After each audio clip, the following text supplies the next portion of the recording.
It's 9:30. I will call to order the first meeting of Zorra Township Council in our new council chambers in our new municipal office, the first council meeting in a building other than the one that we occupied for the first 49 and a half years of Zorra Township's existence. And welcome everybody online, either live or on YouTube later, and everybody who's here in the gallery today. Our intention is absolutely that this council chambers will make municipal council more accessible and transparent and accountable to residents. Both by the chambers that we have here today and the improved audio video equipment that we have put in the new chambers. I would ask for anybody watching online, it's the first time we're using the new audio video equipment in anger, if you will. It has great potential to deliver better, but I would ask everybody to be tolerant if there's a few technical glitches as we go along the way today. The intention here is to make it as good as it can possibly be for everybody. So with that, I think the best thing to do is get down to business in the new chambers. But before that, CAO Don McLeod would like to say a few words. Thank you, Mr. Mayor. At this time, I would like to thank all of our staff in attendance today, sitting at the back, as well as everyone around the horseshoe.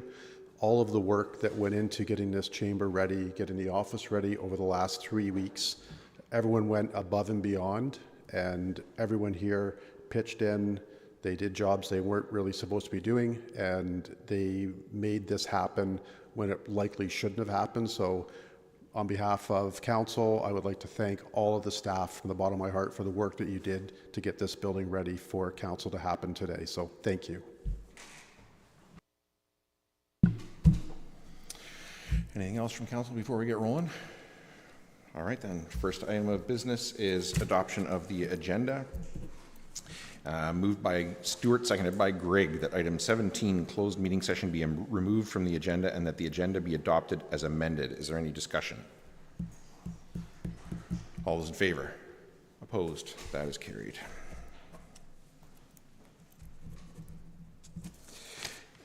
And are there any declarations of pecuniary interest and the general nature thereof? Not seeing any. Minutes. Moved by Grigg, seconded by Stewart, that the minutes from the May 15th, 2024 council meeting be adopted as printed and circulated. Is there any discussion about the minutes? All those in favor? Opposed? That is carried.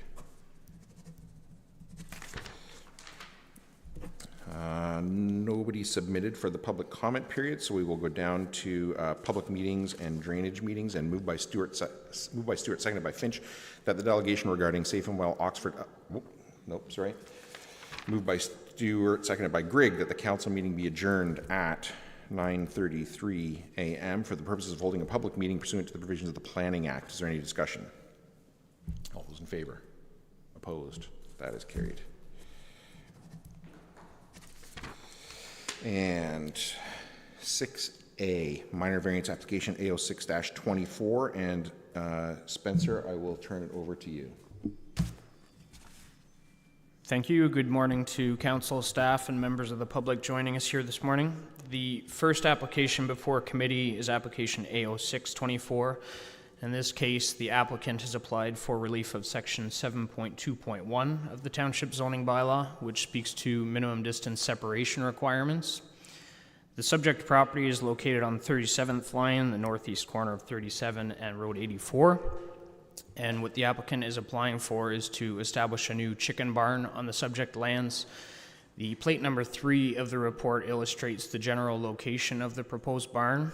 The subject lands themselves are approximately 148 acres in size, and the applicant does have an existing single detached dwelling on the property as well as a shop which was constructed in 2019. The reason for the relief request is due to the proximity to the Stonehaven Golf Course, which is a recreationally zoned property to the immediate east of the subject lands. When there's a rec zoned property, the MDS requirements actually double, so that the setback in this case reflected throughout the report significantly increased compared to what it would be if it was just a setback from a traditional type A land use, so a dwelling, for example. As far as the circulation itself, there were no comments received as a result of circulation from neighboring property owners to indicate any concerns. Staff do understand that the immediate neighbor to the east, the owner of the golf course, did meet with the applicant. They were on the site, they saw the proposed location of the barn, and they did not express any objection to that. Staff are supportive of the application today. We do feel it's a reasonable and logical location for the new chicken barn with close proximity to the existing shop and dwelling. Reduces the linear length required for providing services, hydro, etc., to the new barn. Does reduce the area taken out of agricultural production.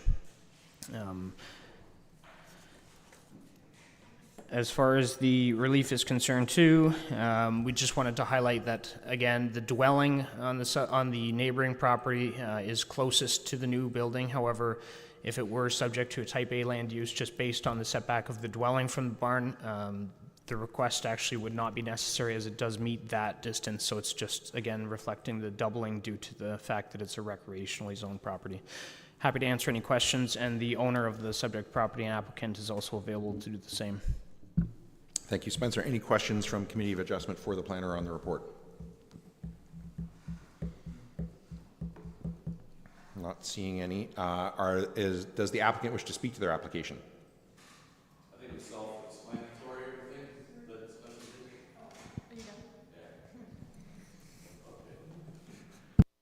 everything. Any questions from the Committee of Adjustment for the applicant? Are there any members of the public, either in the audience in person or online, who wish to speak to the application? Not seeing any. So then the way this works, we're sitting as Committee of Adjustment right now. Actually, we're going to do this right now. Forget what I was going to say. Moved by Greg, seconded by Stewart, that the Township of Zorra Committee of Adjustment approve application A06-24 submitted by Ornum Farms Limited for lands described as Part Lot 16, Concession 5, West Zorra, Township of Zorra, as it relates to 1. Relief from Section 7.2.1 minimum distance separation requirements for livestock barns and structures, MDS 2, to reduce the minimum distance separation requirement to the nearest Type B land use, Stonehaven Golf Course at 844101 Road 84, from 349 meters, 1,145 feet, to 246 meters, 807 feet, and to facilitate the construction of a new chicken broilers barn on the subject property. Is there any discussion? Councillor Mitchell. 2 quick points. If you look at plate 2 in the application, you'll see that, yes, the barn is 807 feet from the property line, but the clubhouse is at the far corner of the golf course property off of line 41. So I would estimate that's probably close to 1 kilometer from where this barn would be built.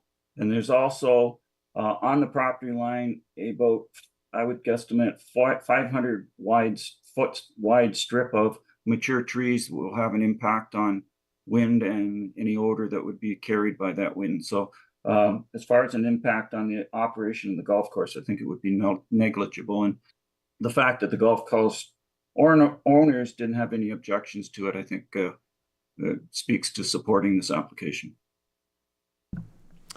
Anyone else? All those in favor? Opposed? That is carried.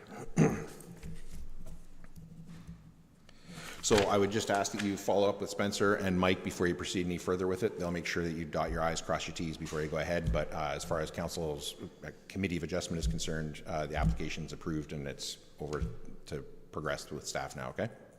All right. And then next item up is 6B, minor variance application A07-24. Spencer. Thank you. The next application before committee, A07-24, affects lands located within the village of Thamesford, specifically at 232 Boyd Boulevard. And this application requests 2 areas of relief from the township zoning bylaw. One, as it relates to the minimum required exterior side yard, and the second, as it relates to total lot coverage. In this case, the applicant has applied for these areas of relief in order to establish an attached additional residential unit. I do believe it to be the first attached ARU in the village of Thamesford that has come through this process. The reason it's come through the process, obviously requesting these 2 areas of relief. As far as the exterior side yard setback, Generally, as shown on the plates there, the construction of the ARU is closest to the westerly lot line of the subject property. And the biggest impact here, we wanted to ensure that there was no issue from a sightline perspective or from road maintenance perspectives. We have confirmed this with Township Public Works. There's no issues expressed with regard to the proposed location. The other thing I'd like to highlight is with the new ARU provisions, we do require that a singular parking space be provided. I would identify for committee that there are sufficient parking spaces available on the subject lands to accommodate that. The general design of the ARU can generally be shown on plate 3 of the report for committee. As a result of circulation, there were no comments received, either supportive of or against the application. We do feel that both areas of relief are minor in nature and they are appropriate, and based on the fact that Township Public Works had no issue with respect to the exterior side yard setback relative to the road and the extent of the construction proposed, we are supportive of the application here today. I would just highlight for committee that the applicant is also in attendance if there are any specific questions for him, and I'm happy to answer any questions as well. Thank you. Questions from Committee of Adjustment for the planner on the report? Not seeing any. Does the applicant wish to speak to their application? No. Are there any members of the public, either in person or online, who wish to speak to the application? All right. Moved by Stewart, seconded by Grigg, that the Township of Zorra Committee of Adjustment approve application AO7-24 submitted by Sherry Parker for lands described as Plan 41M-212, Lot 25, and municipally known as 232 Boyd Boulevard, Thamesford, in the Township of Zorra as it relates to 1. Relief from Section 11.4.9.2.1 R1-9 zone provisions. 2. 3. Reduce the minimum required exterior side yard depth from 6 meters, 19.7 feet, to 2 meters, 6.6 feet. 2. Relief from Section 11.2 R1 zone provisions. To 4. Increase the maximum permitted lot coverage from 30% to 36%. To facilitate the construction of a proposed additional residential unit on property zoned special residential type 1 zone R1-9 in the Township of Zorra. Is there any discussion? Councillor Stewart. Yeah, I just wanted to comment that it's encouraging to see an application like this. This is a corner lot, which has its own challenges from setback standpoint, and in my mind, the external ARUs outside of a basement apartment or splitting up a house into two come in the idea of a tiny house in the backyard or something like that. But this is a good example of where someone got creative with the design, and I think there's a lot of other lots in Thamesford and Embro that would support something like this as well. Any other discussion? Just one question from me, and not looking for a specific answer, but given that given that council is generally in favor of ARUs, and the recommendation here is that it be approved, is there any opportunity to look at our zoning bylaw to make it more permissible, or is this genuinely just an exceptional situation? Through the chair, generally we would want to maintain the setbacks as we have them in the zoning bylaw relative to exterior side yard setback, just given the importance of having Township Public Works in particular have the opportunity to review the setback from the road and ensure it wouldn't affect their operations, particularly with snow removal and ongoing maintenance activities. We don't tend to see a great deal of applications for relief from exterior side yard setbacks, so that would indicate to us as staff that it's not something we need to go back and change in the zoning bylaw at this time. Thank you. Any other discussion? All those in favor? Opposed? That is carried. So again, as far as council is concerned, or Committee of Adjustment is concerned, your application is approved. So I would just circle back with Spencer and or Mike Hughes before you proceed any further, and yours should be good to go. Okay. All right.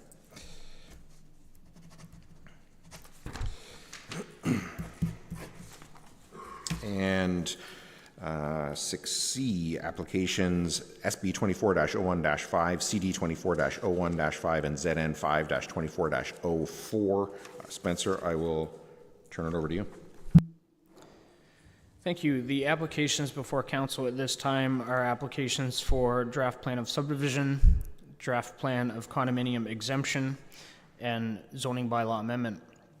The subject applications affect lands municipally known as 183 Brock Street, conveniently located right next door to us as we sit here today. And the application I would just highlight a few things, one of which council may have noticed that the construction is well underway of the site next door, reason being that the development has been previously approved through site plan control. The subject property was part, not wholly, but at least in part of a larger plan of subdivision. Given that, it was able to be approved through site plan control alone. Now, at this time, the applications are coming forward. It really would establish the ability for the owner of the subject lands to sell or make available for sale freehold lots rather than having a 10-unit development, which could only be used for rental purposes, for example, or a condominium. So the applications here today will have the effect of doing a few things. One, they would look to create 10 individual freehold lots. Two, they would look to establish a private road run by the condominium corporation. The road itself would be constructed to the satisfaction of the township. And thirdly, the site-specific zoning which is in place for the subject lands are seeking an amendment, and the reason being is the previous site-specific zoning spoke to the development on one parcel of land, whereas moving forward it will be part of a 10-lot development. So we want to ensure that the provisions speak to each of those 10 lots. The property itself is approximately an acre in size. It's within the village core, and the village core does permit both low and medium density development.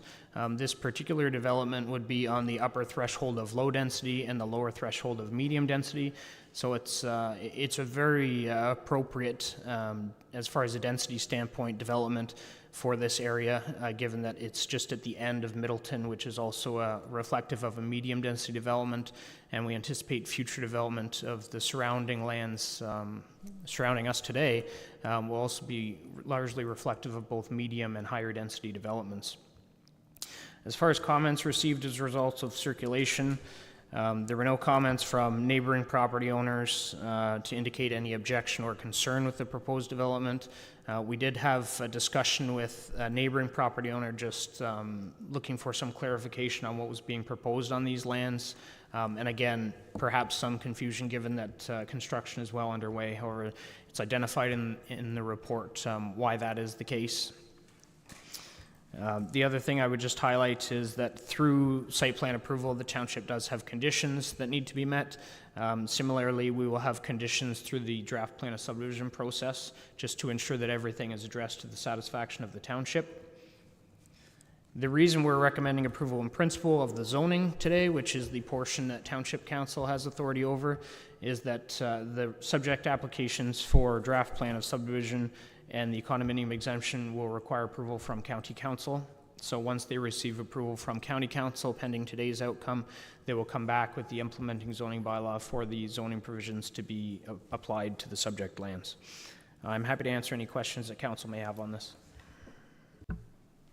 Thank you. Questions from council on the report?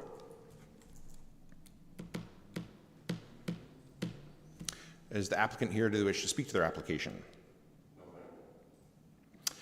Are there any members of the public, either here or online, who wish to speak to the application? All right. So we are going to move on to the next zone change application. Then we will come out of the public meeting, and then council will consider a motion for your application. Okay. So next up then, Spencer, is 6D, Official Plan Amendment OP 21-14-5. Thank you. The application before council at this time, OP 21-14-5, affects lands owned by Ronald Wilson. And the application itself is brought back to council today as it was deferred in the April 3rd meeting of council. At that time, council was viewing the subject property and essentially concluded that they would like to see some consideration given to some higher density opportunities on the subject lands. The applicant took that information, provided some additional supporting justification, and made some alterations to the plan itself, which has resulted in some alterations to the report that council sees today. As far as the property itself goes, an area approximately 54 acres in size would be reflected as shown, everything exclusive of the area identified in the light green. And those lands would be going into both a low density and a medium density residential designation. The lands remaining in green would stay outside of the village of Thamesford itself, and there would be a minor rounding out shown in blue on the screen, which is reflective of just over 10 acres of additional lands. As far as the difference between the previous iteration that council had seen and considered and the version you see today, again, there was an increase in the overall density proposed. The applicant did end up coming up with a plan for both the low and medium density that increased them both substantially, I would say. And what staff have done, we've taken a closer look at this and concluded that what would be appropriate, while it is appropriate to go higher as far as densities for both low and medium, we do not believe it would be entirely appropriate to go to the densities that were proposed by the applicant, which was reflective of approximately 63 units per hectare, which is well above even the threshold of medium density for our serviced villages throughout the county. So throughout the report, we have expressed a number of different areas that need to be addressed prior to development occurring on these lands. Setback from licensed aggregate areas, setbacks from the watercourse which runs through the property, the Humphrey Drain, as outlined in the black dotted area, and concerns highlighted from the Upper Thames River Conservation Authority with respect to a flood model which would need to be undertaken. Overall, staff are supportive of some form of this development, and what we've done is we've crafted policies that accommodate the report today. And one of those policies that I would like to highlight for council would really ensure that the lands are developed for both low and medium density residential purposes, however, that it does limit them to the caps that are currently in the official plan. So it'd be the upper threshold of low density and the upper threshold of medium density. Because again, as mentioned earlier, the numbers proposed by the applicant are well above those proposed in or recognized in the OP as being appropriate. So until we get to some additional justification that would be supportive of those higher numbers, we as staff are supportive of a version which would see them go up to the upper thresholds that are currently in the official plan. The other area I would highlight is we did receive comments directly from the Township CAO, and they really do mirror those comments that county planning has put forward as far as concerns with just throwing out a number which is reflective of high density residential development without providing additional justification and support. Some of the considerations that we would be looking for before supporting a high density development at this location, we need to look at, more broadly speaking, could our services that we have in the township accommodate those things? We're looking at arenas, schools, parks, library, all of those things. Can they accommodate such an influx of growth? The land surrounding us today, again, those are envisioned to be more a medium and high density development, with only 3% of that development being utilized for single detached dwellings, for example, low density. So again, I know I had mentioned this at the previous meeting of council, but it is entirely appropriate that we maintain some low-density development throughout the village. There will still be a market for single detached dwellings, for example, so we do want to make sure that the township is able to offer all types of housing forms throughout our service villages. As far as the agency comments received, they remain largely unchanged from the April 3rd report brought to council. Again, the addition that we had is just some comments from the Township CAO, and we did have some confirmation as far as the review consultant for the township from an engineering standpoint. A couple of the major areas that they'll be looking for further review on would be the stormwater management facility to ensure that it could accommodate a development of this size and scale. And realistically, we do anticipate that the swim block, which would be at the south end of the site, would grow in size, and that may alter those overall density numbers that could be reasonably achieved.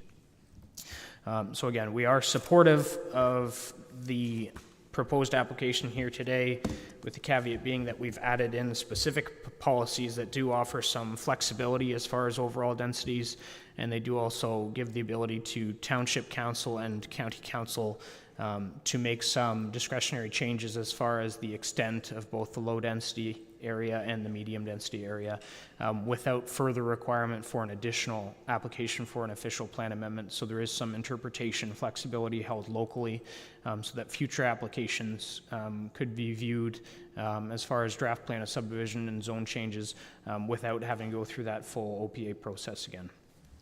Happy to answer any questions that council may have, and the applicant, Michael Serra, on behalf of GSP, is also available to do the same. Thank you. Questions from council on the report?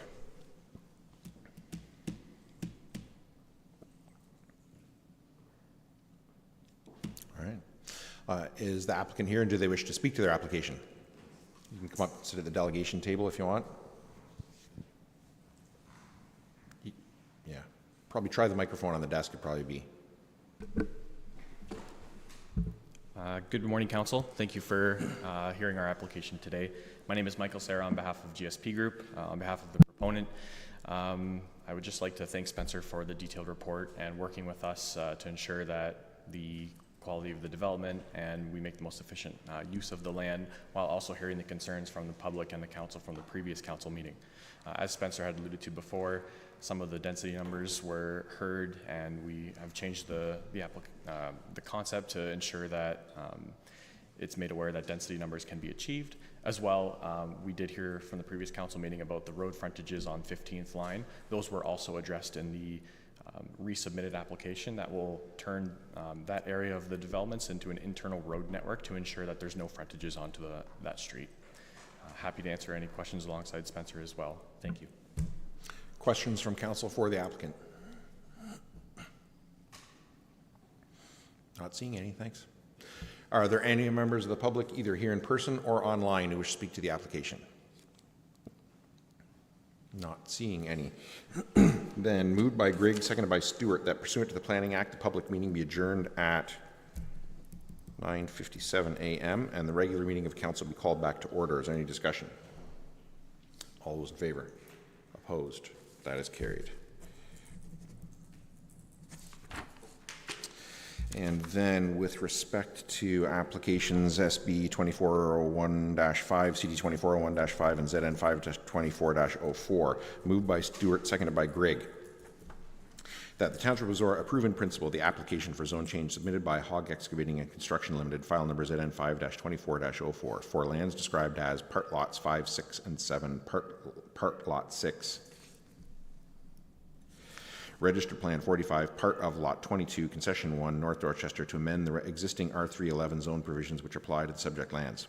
That the Council of the Township of Zorra advise Oxford County Council that the Township supports the application for draft approval of a proposed condominium exemption submitted by Hog Excavating and Construction Limited, file number CD 24-01-5, prepared by Macaulay, White, and Muir, for lands described as part lots 5, 6, and 7, part lot 6, Registered Plan 45, part of Lot 22, Concession 1, North Dorchester, in the Village of Chelmsford. And further, that the Council of the Township of Zorra advise Oxford County Council that the Township supports the application for draft plan of subdivision approval submitted by Hog Excavating and Construction Limited, file number SB 24-01-5, prepared by Macaulay, White, and Muir, dated February 1st, 2024, for lands described as part lots 5, 6, and 7, park lot 6, Registered Plan 45, part of Lot 22, Concession 1, North Dorchester, in the Village of Chelmsford, subject to the conditions of approval as indicated in report number CP 2024-200 for Township of Zorra Council meeting held on June 19th, 2024. Is there any discussion?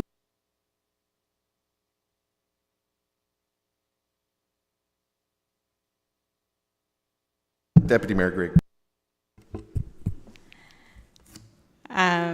Oh, geez, that's really loud.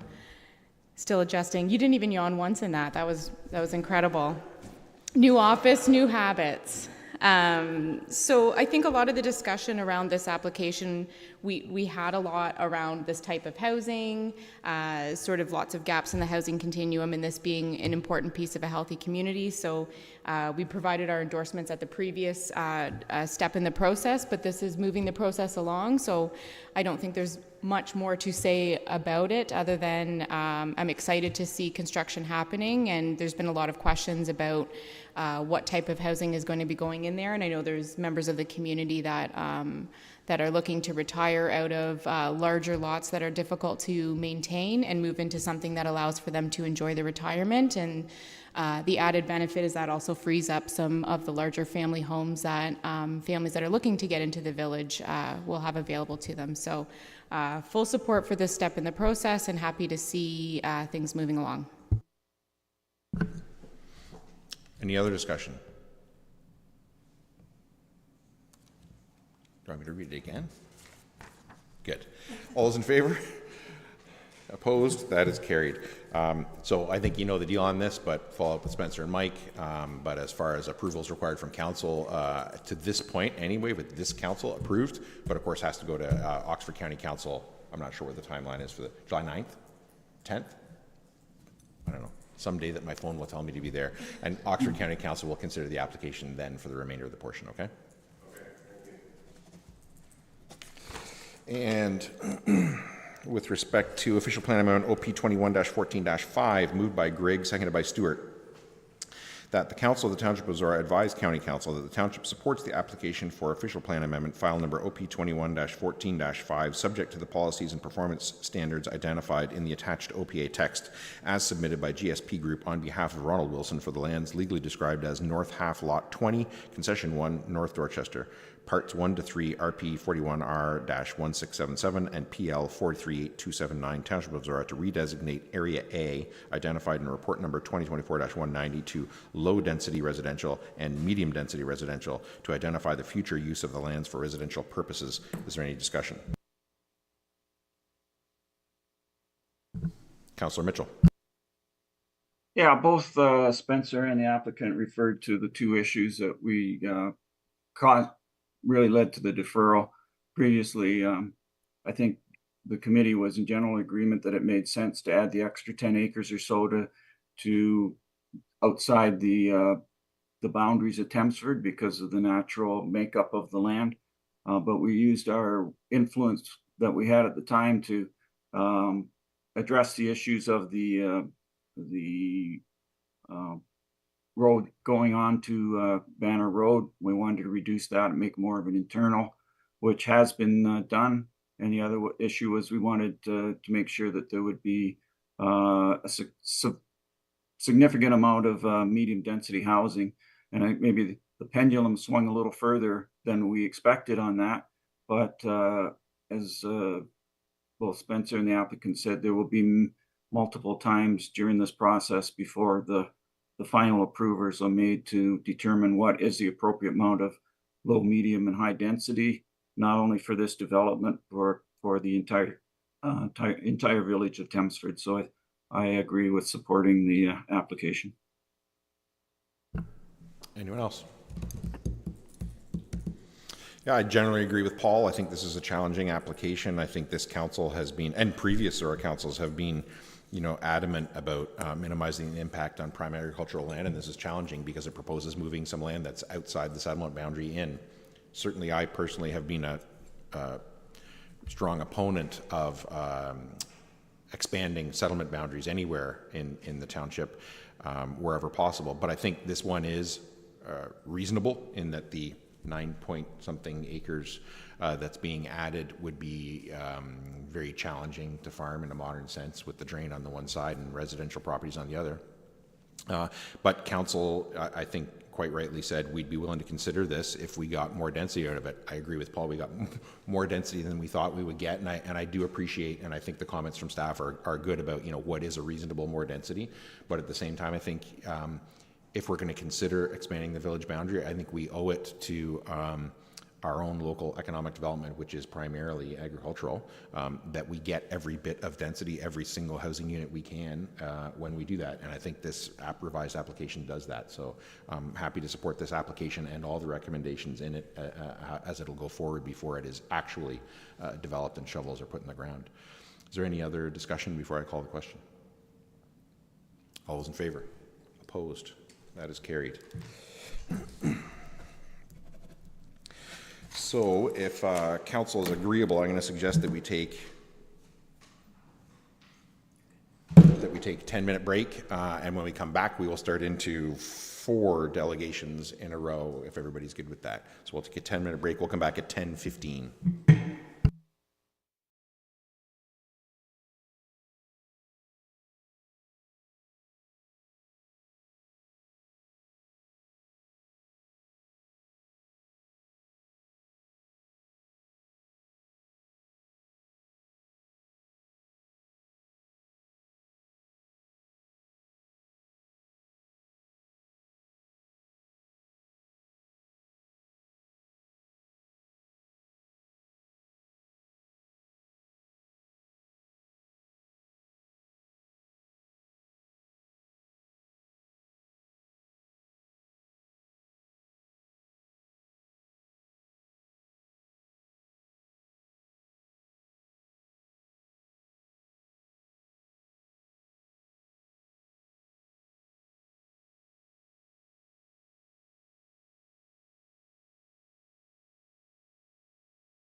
All right, so the time is now 10:17 and we are back from break.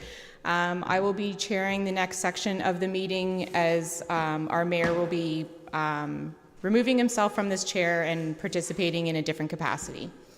So first up under delegations is Sarah Hamalaki and Warden Ryan from Oxford County with the delegation in relation to Safe and Well Oxford. So the delegates can come up to the table. You have 15 minutes for your delegation. Please assume council has done their homework and read the materials, hit the high spots, and leave room for questions. Have you heard that before? Thank you.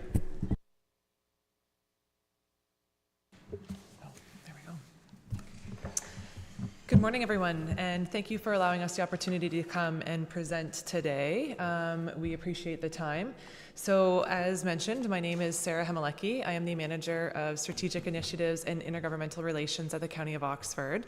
No introduction necessary, I think, as far as my co-presenter with me, although for those of you who don't know, he is the chair of our Community Safety and Wellbeing Plan, the steering committee, which we call Safe and Well Oxford. So we are in the midst of a roadshow, which is why we are here today. And I don't know if it truly is a roadshow, but we are touring around through all of the area municipalities, taking some time to provide an update to all of you in regards to the Community Safety and Wellbeing Plan and sort of what's been happening on your behalf. So today we will be providing some history for those of you who maybe were not around actually at the time of the sort of endorsement and approval of the original plan. We will be providing some information with regards to metrics. We will be discussing the inclusion charter, which was included as part of your agendas as well today, I believe. And then a little bit of a look ahead to the rest of 2024 and what's on our agenda. So how did we get here? So the province of Ontario passed the Community Safety and Policing Act in 2019, and it required all municipalities that provide police services to develop a community safety and well-being plan. And Oxford area municipalities, and primarily the clerks, got together to start to figure out what does that look like, how are we actually going to implement this thing, and they recognized two things fairly early on. One was if they each developed their own community safety and well-being plan, it would be a huge demand on the community partners, such as United Way or Domestic Abuse Resources, to attend all of those community safety and well-being plans, and frankly, they would be attending those meetings instead of doing the work of making people feel safe and well. So that began sort of the idea of maybe a single plan for all of Oxford would be the way to go. The other thing they realized was that Oxford County, as the provider of human services and housing in Oxford County, should probably be involved in that plan, even though the legislative requirement did not require Oxford County to be involved because Oxford County doesn't provide police services. So that's where the initiative of this plan came from, that it was a Safe and Well Oxford plan as opposed to a Zorra-specific community safety and well-being plan. And the plan was then, direction was given from all 9 of the councils to develop a plan accordingly. And then the plan was developed and put back in front of all 9 of those councils, and all 9 of those councils said, yes, that plan, do that plan for us. We've been working at that really sort of, with a huge lag through COVID, put a huge pause on the development of this. And the steering committee and the action coalitions really have started in the last year to just over a year to actually meet and do the work of implementing that plan and specific actions for councils and community agencies to implement to make people in Oxford feel more safe and more well. So we are back here today basically to share that plan with you, put it in front of you, and show you the work that we've done on your behalf. And specifically, as Sarah's going to get to in a minute, the inclusion charter, which was part of the plan that was originally endorsed by this council, and Safe and Well Oxford was directed to do that work. So at that point, I will turn it back over to Sarah. So as you may see, I think, and if you go one more slide, please, actually, yeah. So that is a graph. Sorry, I forgot to turn my mic back on. So that is a graphic that is actually representative of more or less our Safe and Well Oxford as a whole. So you can see there that we have the steering committee sort of at the top. We were pretty clear in its implementation that the steering committee is not the doers. We have action coalitions, which you can see is sort of the bottom row there. They're the ones that are providing the direct care and support and doing the work that is directly impacting our goals and objectives within the plan itself. To kind of go back up for a quick second to that middle row there, those are in fact the 5 priority risk areas that were identified based on feedback when conducting the surveys and information gathering. I will note that gender-based violence, as some of you may remember, was just recently added just at the end of 2023. A reflection based on some community needs to have that added more right away as opposed to waiting until our next update. So then you can also see, as I mentioned, the action coalitions. We have 4 in total. There's actually 1 action coalition that represents the mental health and the substance abuse and addictions, or substance misuse and addictions. And then we have 1 for each of the other priority risk areas. Moving on, I'll just kind of touch base on metrics. So as I'm sure most of you are aware, metrics and being able to gauge and measure what has been happening or conversely not happening is really important. And it's something that is actually a little bit daunting, to be honest, because there is so much data that is out there. We have approximately 70 to 80 different stakeholder groups that we work with, and a lot of them obviously collect their own data, and some collect more than others.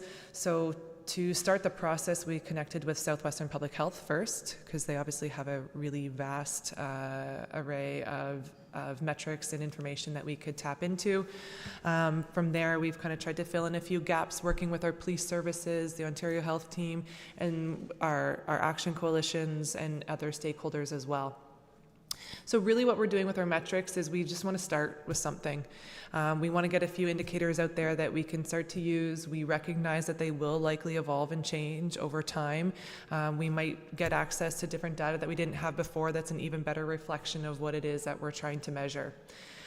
So that is something that we're more than prepared, but we have provided just a sample of some of the metrics and indicators that we will be using to at least get us started so we can start to monitor things. I want to mention a couple of other things. The county in their 2024 budget approved funding to conduct the Canadian Index of Wellbeing survey. I'm not sure how long you guys have been around for, but the survey was originally done by the county in 2016, 2017-ish, around in there. And so we will be starting that process of redoing that survey and trying to be able to kind of benchmark that data that was collected previously to see where we're at right now. Also just wanted to mention too, just because I think it's important, especially for our more rural areas of the county, is that I have joined a research group that is focused specifically on rural data and metrics related to community safety wellbeing plans. It's very new. I haven't attended a meeting or participated in anything, so I really don't know a whole lot about it. I was just very intrigued by the concept of making sure that we were able to get and collect data that was specific to our rural areas. So if we want to carry on, I think we'll even actually skip the next slide. You guys can look at that on your own. So as the warden mentioned, we have also included an inclusion charter. This inclusion charter was identified specifically within the Community Safety Wellbeing Plan as an outcome for the DEI Action Coalition. So once they were up and running in the fall, they started to work right away on this inclusion charter, and that's what we have before you today. So a few key things that I personally want to highlight with regards to the inclusion charter. One is that an inclusion charter is really a representation of, in our case, a municipality or municipalities that are committed to making their communities inclusive and welcoming. Different companies, organizations, groups could all choose to have their own inclusion charter. So there are others that exist out there. What you have in front of you is Oxford County and the area municipality version of that. So the calls to action are included as part of the document right now. They are what we would consider to be suggested best practices. So we very much recognize that this list is not inclusive. There might be certain things identified that are not necessary or relevant for your particular communities. There could be other things that are not on the list that you would prefer to do instead, for example. I think a really great example might be training. So maybe you attended a workshop or a training and it was on a certain topic and you really enjoyed it, loved the facilitator, and that's something that your municipality might want to utilize instead. So there is flexibility with those calls to action, and we recognize that not everybody will do every single piece. They're things that we hope that everybody can work towards. And also just wanted to also note that our Action Coalition is, like I said, they're fairly new, so it took a little bit to kind of get themselves up and running. This was number one priority, was getting the inclusion charter completed, but they are continuing to work on some additional tools and resources that they plan on sharing and making available to our area municipalities, to other organizations, and basically Oxford County as a whole, whomever may want to utilize those. Go ahead. I know that the ask of a council to endorse the inclusion charter is challenging. I think it's challenging because diversity, equity, and inclusion is challenging, right? It is a challenging thing to do, to say as an organization, we're going to change the way we conduct our business to ensure that we're including everyone. Some of those things might be obvious that we're going to do. Some of those things I would suggest Zorra Township Council has already done in moving into this new chamber and this new building, right? You know, there was a resident here this morning. The accessible button for the door isn't functioning yet, but it's going to be. I went out and opened the door, but you know, hopefully by the next time he comes, hopefully that door button is working and they push the button and walk in. Certainly the audio video in here and some of the devices that we have in the back room are going to do that. But when Sarah and I made this delegation to Norwich Council, there was a resident at the back of the room that we were just chatting to at break, and he was a longtime business owner in Norwich, a member of the BIA, and he didn't know what we were delegating on. And he just said, you know, I said, why are you here at council? And he said, well, we're just trying to figure out what goes on in here. We've been to a few meetings and we're kind of confused by some of the language that's used. And I thought, like, that's inclusion too, right? This was a, you know, white, middle-aged business person, you know, by all measures privileged, and he was telling me, I don't feel like I'm really included when I come in here. I don't know what's going on. So inclusion can look like a lot of things, and some of them are uncomfortable for all of us.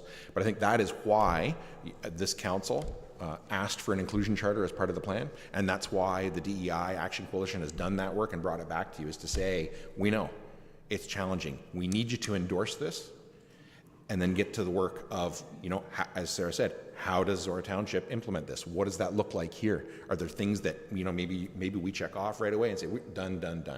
Are there others that we say, 2025, let's get those done right away? Are there others that might be 2027, 2029? You know, what are they? As Sarah said, it'll be up to this council and your staff to recommend you as to how you proceed with that. But I think there is a tremendous value in this council saying, we endorse an inclusion charter. Nobody who is a resident under the Municipal Act of this township should feel that they are in any way excluded from the decisions of this council and the services and the taxes, the services they receive and the taxes that they pay. So I know that's a big ask, and yet we are making that ask of this council. If you want an inclusion charter as part of your plan, which by resolution you said you do, we have provided that back to you, and we're asking you to endorse that and ask your staff for a report on how they can move forward with that. So I'll leave inclusion charter there until we see if you have any questions for us on it later, and I'll move on to the next steps looking ahead in 2024. So for 2026, we have to have we are legislatively required to have a new update on our community safety and wellbeing plan, Safe and Well Oxford. So we have begun sort of informal conceptual discussions with lots of people about what that might look like going forward. I would encourage all of you, both council and staff, to think about what's working, what's not working, what do you hope from it. There's a huge opportunity in developing a new plan to say, what did we learn in developing this plan? What have we learned in implementing this plan? What do we want to look like going forward? Next, we are going to have another summit on November 1st in Oxford Centre Hall. Norwich Township Council donated that hall as a community safety wellbeing partner for us to have that summit. The one we had last fall was very well received. We got very positive and feedback and constructive criticism about the next summit. So We will be having that again. Again, it's probably, we had 80-something people at it, so we're kind of limited. We can't throw the doors open. Last time we did it, it was what we invited was one member of each council and one staff member from each municipality as well. So it'll probably be something like that again. Oxford County Council at the 2024 budget process directed staff to develop a grant policy. Oxford County Council did not have a grant policy before that. There will be consideration for Safe and Well Oxford in that. I don't know what that report's going to look like. The consideration might be that it not be included. The consideration might be that it be included, but I don't know what way. Oxford County Council will be getting that grant policy probably early fall in advance of budget for the county. So that's just a heads up to all of you. And the last one is pretty poorly defined, but I was pretty adamant that I wanted to have it on here, and it's the idea of space sharing. At the steering committee, we've heard from a lot of community safety and wellbeing plan partners that they would like to have more spaces available to them to offer their services in Oxford County. It occurs to me that as municipalities, we have a lot of underutilized space, whether it's a community hall that's empty on Thursday mornings, or a library, or in the case of the Township of Zorra, the BD room, that are empty lots of hours. We could probably offer some spaces to some of our partners in Safe and Well Oxford for free and say, look, it's not booked at this time. You can go and use it if you are, in fact, a Safe and Well Oxford partner and deliver services that are consistent with the Safe and Well Oxford plan. Go ahead, use that space.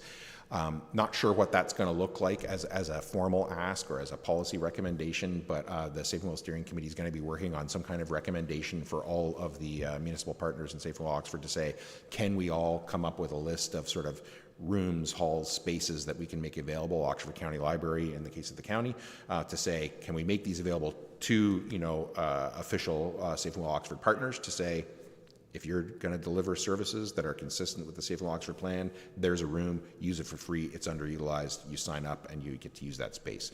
So I say that just as a heads up. That's not in front of you today, it's certainly not going to be in front of you next week, but to think about what that might look like and any feedback you might have as we continue to try and develop these ideas to get to have Safe and Well Oxford actually reach out into the communities and have some of our partners actually deliver some services.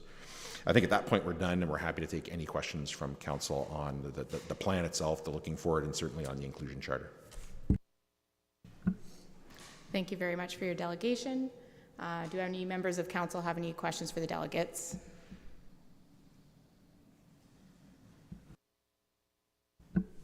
Okay. Oh, did I see? I didn't even look at Paul. Nothing. Okay. So I have a motion. Moved by Councillor Stewart, seconded by Councillor Finch, that the delegation regarding Safe and Well Oxford update and proposed diversity, equity, and inclusion charter be endorsed, and further that the diversity, equity, and inclusion charter be referred for a staff report. Would anyone like to speak to that motion? I think, ooh, that's really loud. I thank you guys for coming. I came to a Safe and Well Oxford meeting a few months back, and it is really exciting to see what you're doing, making everybody feel included and welcome and bringing all those community groups together. So I thank you for everything that you're doing, and I think this is a wonderful baby step forward in making sure everybody in our community feels safe and welcome. So thank you.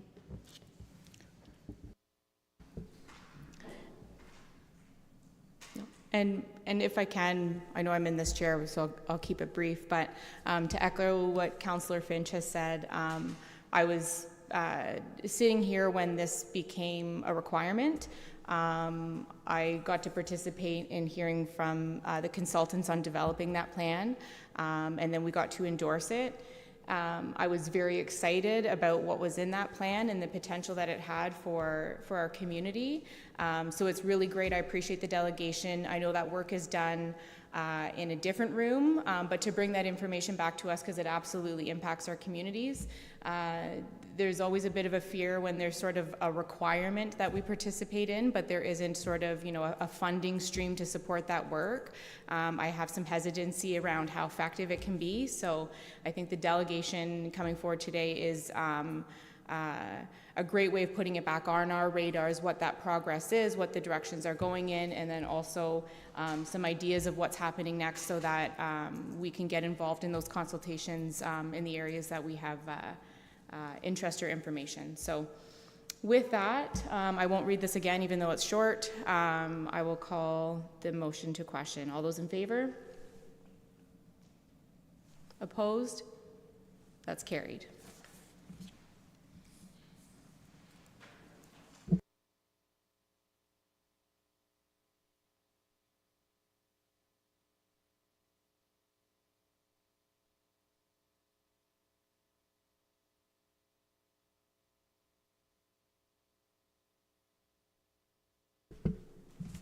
Okay, so now we will move on to the next delegation. We have Nicole, Megan, Jenna from Oxford County Library in relation to Ox on the Run. So the delegates can come up to the delegation table.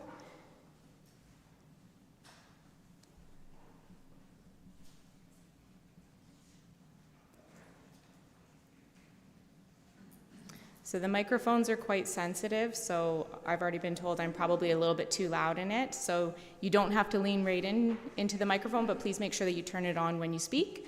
You have 15 minutes. Please assume that council has done their homework and read the report, hit the high points, and leave room for questions. Thanks. Thank you. My name is Megan Brennan. I am the Outreach and Teen Librarian for Oxford County Library, and I'm joined by Nicole and Jenna, who is part of our Ox on the Run team.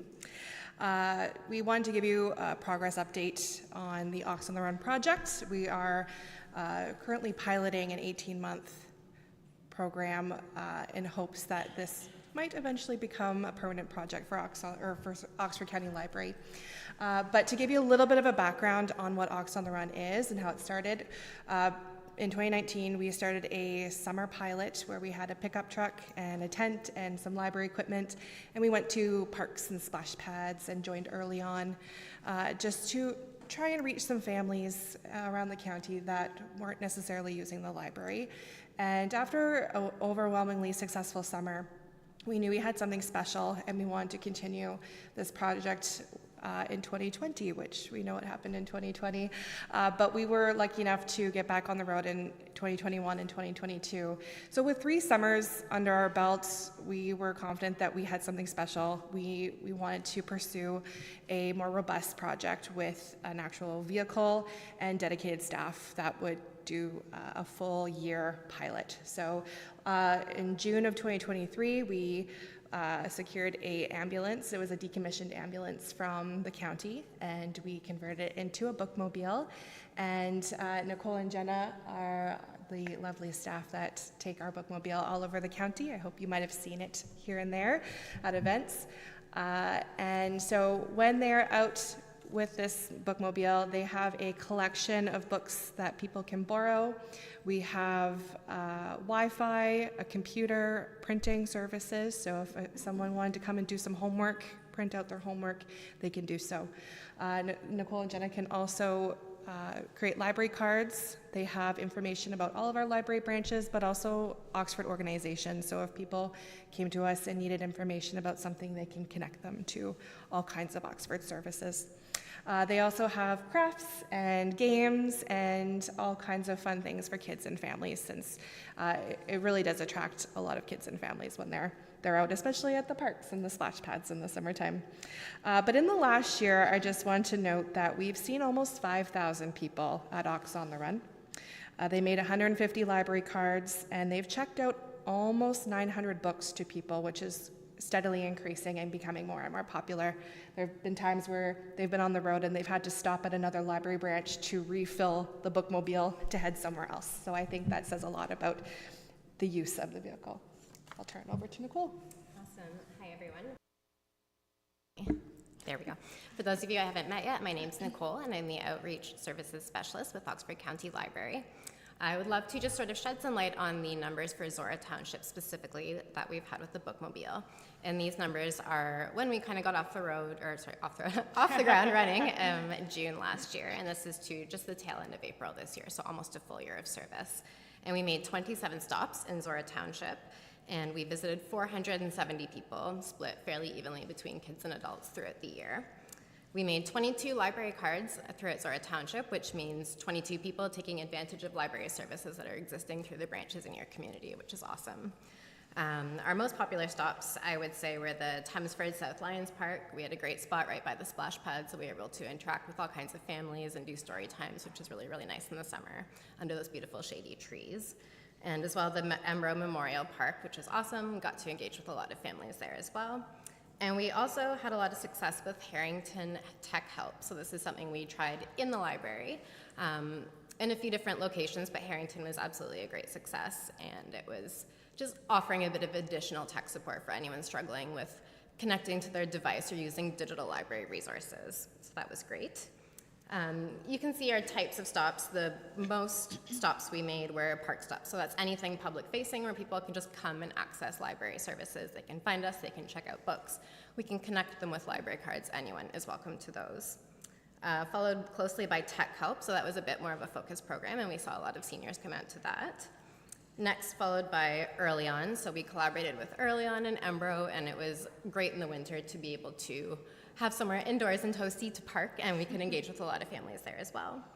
We made a lot of visits to Cambro Court residents in Embro, and the last two segments were tied neck and neck between events and programs. So those were either community events and stops that we joined, or programs that we were in specifically, like a tech toy drop-in for school-aged kids. I'll turn it back over to Megan. I did want to highlight that when we are coming to Zorra Township, we have been spending a lot of time in communities with library branches, but it has been key for us to make relationships with people who live in Zorra and maybe don't live in Thamesford or Embro or Harrington, but they are going to be using those services. And we do hope that we are going to spend more time in Zorra, maybe doing some dedicated days where we're popping up a few different places around the township throughout a day. But I'm really excited that we are making really great relationships with businesses and organizations who are hoping to come out and join us at spots. You're coming up with some really neat stops this summer. They're going to a flower farm and joining some different businesses and farms that have food programs. So we're trying all kinds of things just to meet residents where they are and just remind them that the library is here and what Ox on the Run is all about. We find our summers are the busiest for sure, meeting a lot of kids and families, but in the winter time, Nicole and Jenna have done a great job getting creative in the cold weather. So providing a service like the Tech Help in Harrington, even though there is a library there, it's brought different users to the library who are now getting the tech help that they needed, and now they're using the Harrington Library a little bit more, which is really, really exciting. But other highlights for us over the last year especially have been the Calathumpian events. They were just in the Calathumpian Parade most recently. The Embro Fall Fair was a great event for us, and we hope to continue to come to many more.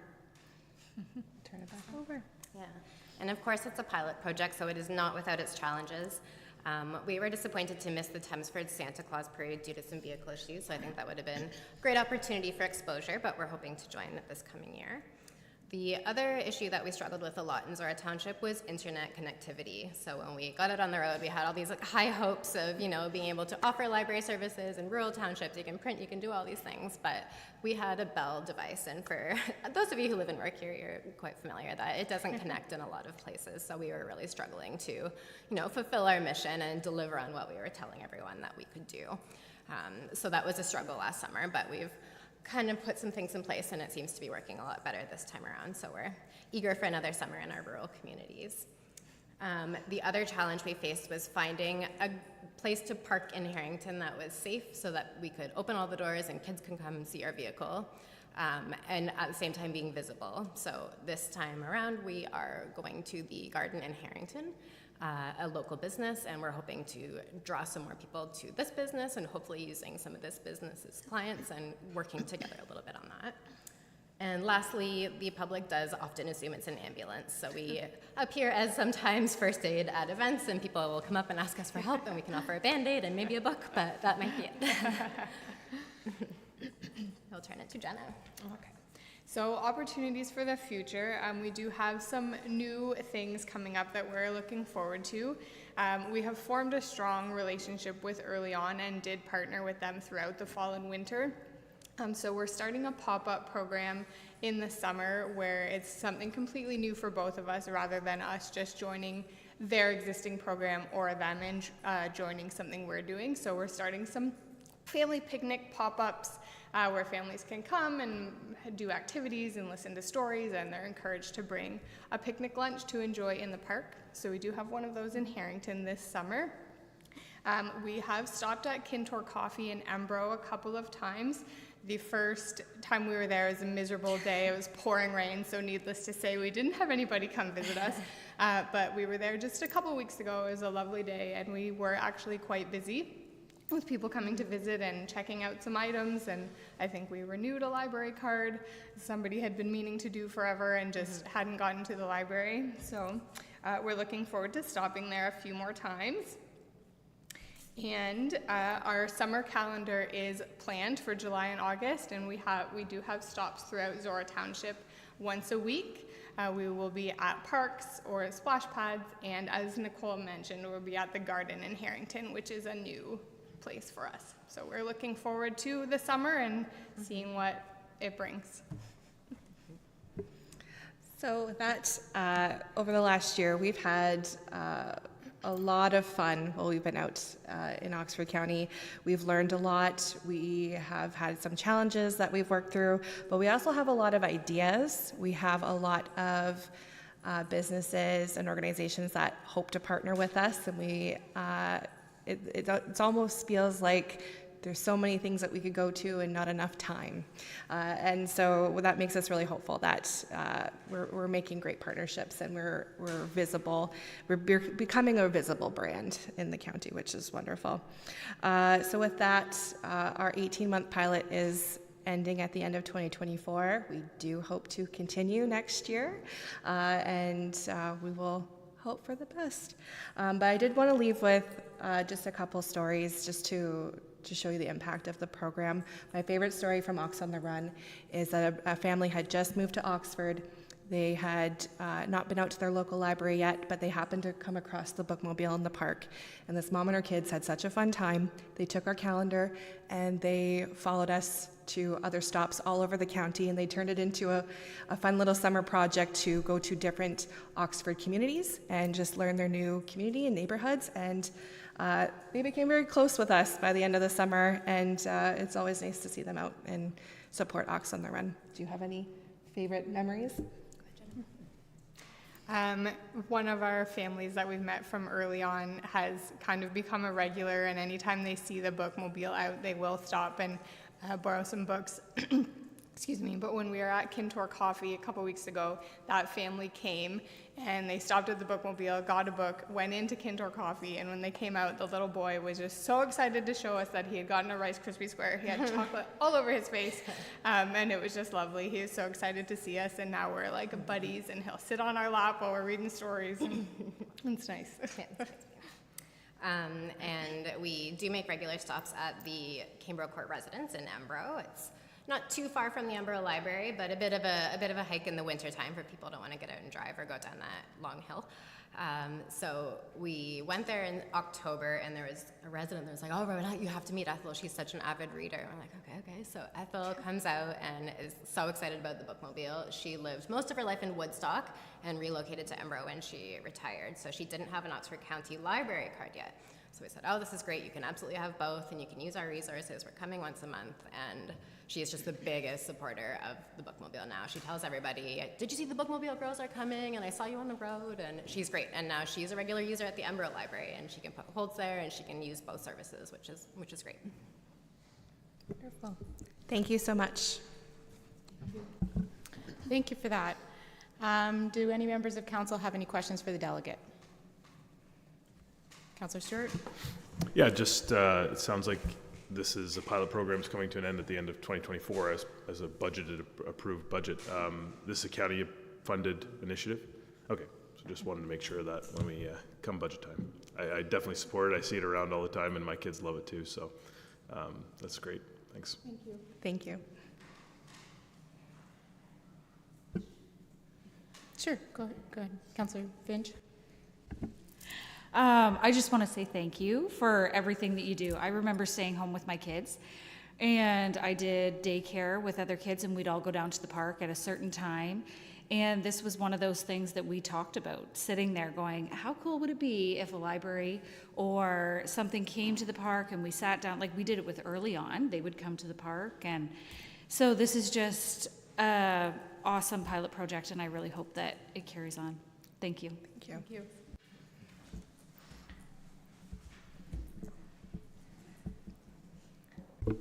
Thank you. Do I?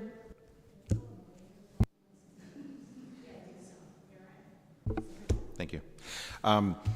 As I was chair of the library board when Ox on the Run was first started, and frankly, to sit here and hear all the things that you just said is all the things that library board was hoping that it could possibly do when we started it, right? The connection with demographics from little kids to seniors, new people to our rural communities, integration with local businesses, economic development, and certainly connects for a lot of the reasons, examples that you gave with the Safe and Well Oxford plan of making people feel safe and well and included, our inclusion charter in our communities. I do know that at Oxford County budget last year, there was a motion on the floor to stop the Ox on the Run pilot. That was defeated at County Council, but it is nevertheless coming back again because it is a pilot. I will be talking to library board members about, let's keep this going. I know Lisa Marie will champion it to the board. But it's just fantastic. It's literally all the things. It's innovation and looking for new ways. And I mean I think I've bumped into you guys in literally almost every single community in Oxford County over the last 2 years. Like literally, I think every community. And it's amazing. It's looking for those new ways. And some of the things you're going to try are not going to work, but some of them are going to really work. And that's the whole idea of Ox on the Run, was to get out there and find those things. So. As Councillor Stewart said, I cannot support this enough. This is exactly the kind of, exploration of innovative service delivery that municipalities need to be doing in 2024 and beyond. And also in rural communities, growing communities like we are, to look for new ways. What are the new ways that we might be able to do things that we did not know before, but we actually went out, found the residents, met them where they're at, and found new ways. So very supportive and appreciative of all the work that's been done. Okay, so we don't have a, okay. Thank you so much for your delegation. So the next item on the agenda is Wayne Noble, repetitive accidents at County Road 6 and Tollgate. So Wayne, you can come up to the delegation table. Just make sure to use your microphone when you speak. You have 15 minutes, and make sure you leave space for comments or questions from council.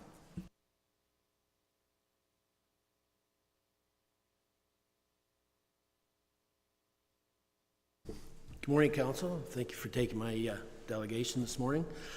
My name is Wayne Noble. I've been in the trucking industry for over 40 years. I've lived in Zorra Township all my life. I'll be 62 this year. I've seen a huge influx in the last few years in the community with people coming in from other areas, moving into this area, and the growth of Zorra Township. This morning I want to talk to you about the intersection at Corey's Corners, also known as 5 Points. We've seen a lot of accidents in the last few years. I've got some of the residents on board. They've talked to them as well, and they want to see some improvements in this intersection. I've got a small presentation here I'll read to you first, and then if you need a copy of it, I can supply it for the minutes. Okay. So this document is intended for presentation to the Council of Zorra. The residents of Cody Corners and surrounding area request there be changes made to due to the recent increase of motor vehicle accidents in this area. Many suggestions can be made, and changes may not affect poor driving habits of motorists. The concerned intersection is County Road 6, known as Line 37, and Road 74, known as Tollgate Side Road.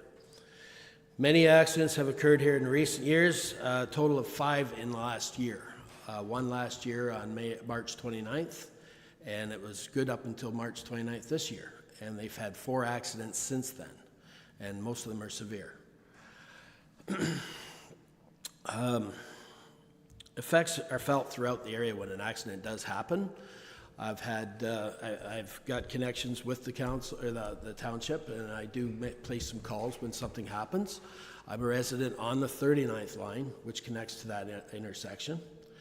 And when I see some traffic increase on the line 39 in front of the house, it's not taking its time. It's in a rush. Everybody's following their GPS. Nobody follows road closed signs anymore. And again, they use this road as a detour, only to find out that if it's at the intersection of Cody's Corners, they cannot get through. So then the vehicles and traffic comes back the other way.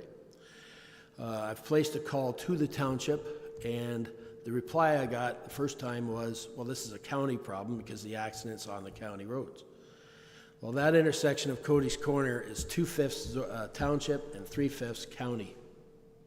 So I don't know how.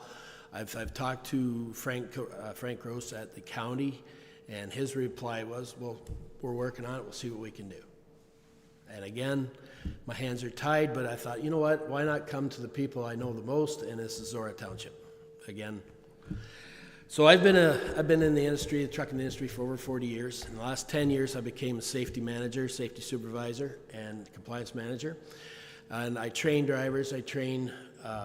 I do accident investigation, and I see where the problems are.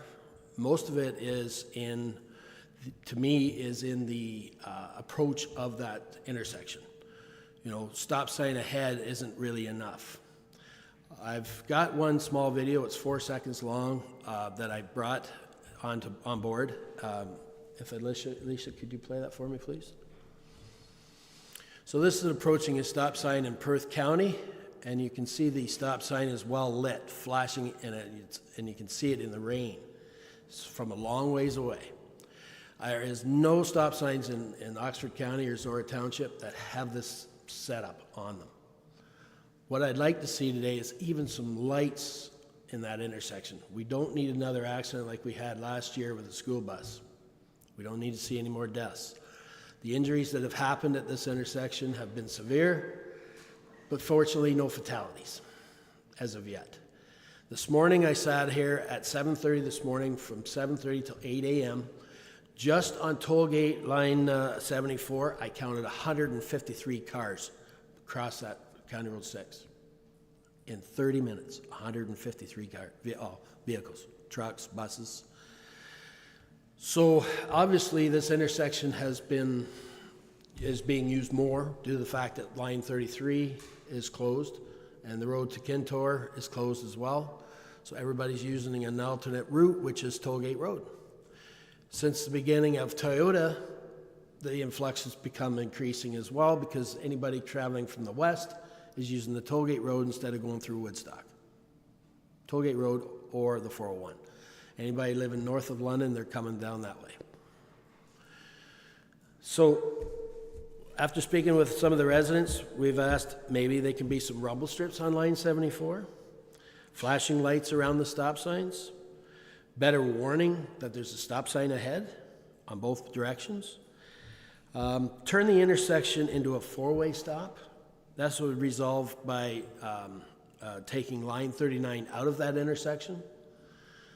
Sean Brooks and Steve Clark have both offered property to the township to reroute line 39 so that it doesn't come into that intersection. My daughter will not use the intersection anymore for fear of getting hit. That's how bad it's become. This would give direct access to County Road 6 only. And again, the other alternative would be turning it into a roundabout, but we really don't think there's enough room there for that. And it's costly. So again, even if some lights were added, more warning signs, some rumble strips, maybe we could divert some traffic and slow it down. Okay. So I also spoke with Ruth and Jim Knox this morning regarding this, and they're at the point, they've lived in that intersection for 52 years. When you're laying in bed at night, you're hoping that that vehicle stops and you can hear the brakes on the trucks. That's a health issue. To me, that's a health issue for them. And again, newspaper clippings, emails, it's all there. It's just a matter of asking for help. Thank you. Okay, thank you for that. Do any members of council have any questions for the delegate? Councillor Stewart? Yeah, it might be directed at you, Wayne, and then maybe a staff comment as well. I don't think this is, certainly there's been notable incidents in this one location, but I don't think this is isolated to this one location. In fact, there's been 3 within a 2-month period at Road 74 and 19. So I think overall we're seeing an increase in east-west traffic, and I would probably attribute that to the growth in Woodstock and in the growth in London, connecting a lot more commuter traffic onto those roads. I know that it's worse when we close certain roads at certain times of the year, and that obviously we saw that last year in town here when we had Road 64 closed south of town. So the problem is we're looking at solutions for, or you're asking for some solutions to one location, but I don't think it's isolated, and that's the issue that I think we need to consider carefully in every circumstance here. The data does suggest that there's a lot of accidents in that one location, but it's happening at quite a few other locations as well. So I think it's a larger issue that you're bringing up, and I certainly appreciate you bringing it up. Yeah, I guess I'll direct the same sort of question to staff, or I will say, are you aware of anything special about this intersection other than it is a 5-point intersection that is creating a greater hazard than other intersections? Greater hazard, maybe not, but I think it's the fact that everybody's in a hurry these days. Again, I do safety and training drivers constantly. So I do see distracted driving being the #1 cause of accidents. You can't take that cell phone out of people's hands. The last accident with the transport that dumped a load of gravel on the Knox's property, the reply that I got when I asked questions was the motorist said that the sun was in her eyes. Well, this happened at 9:30 in the morning. I'm pretty sure the sun is well above the horizon at that time. And she was going west.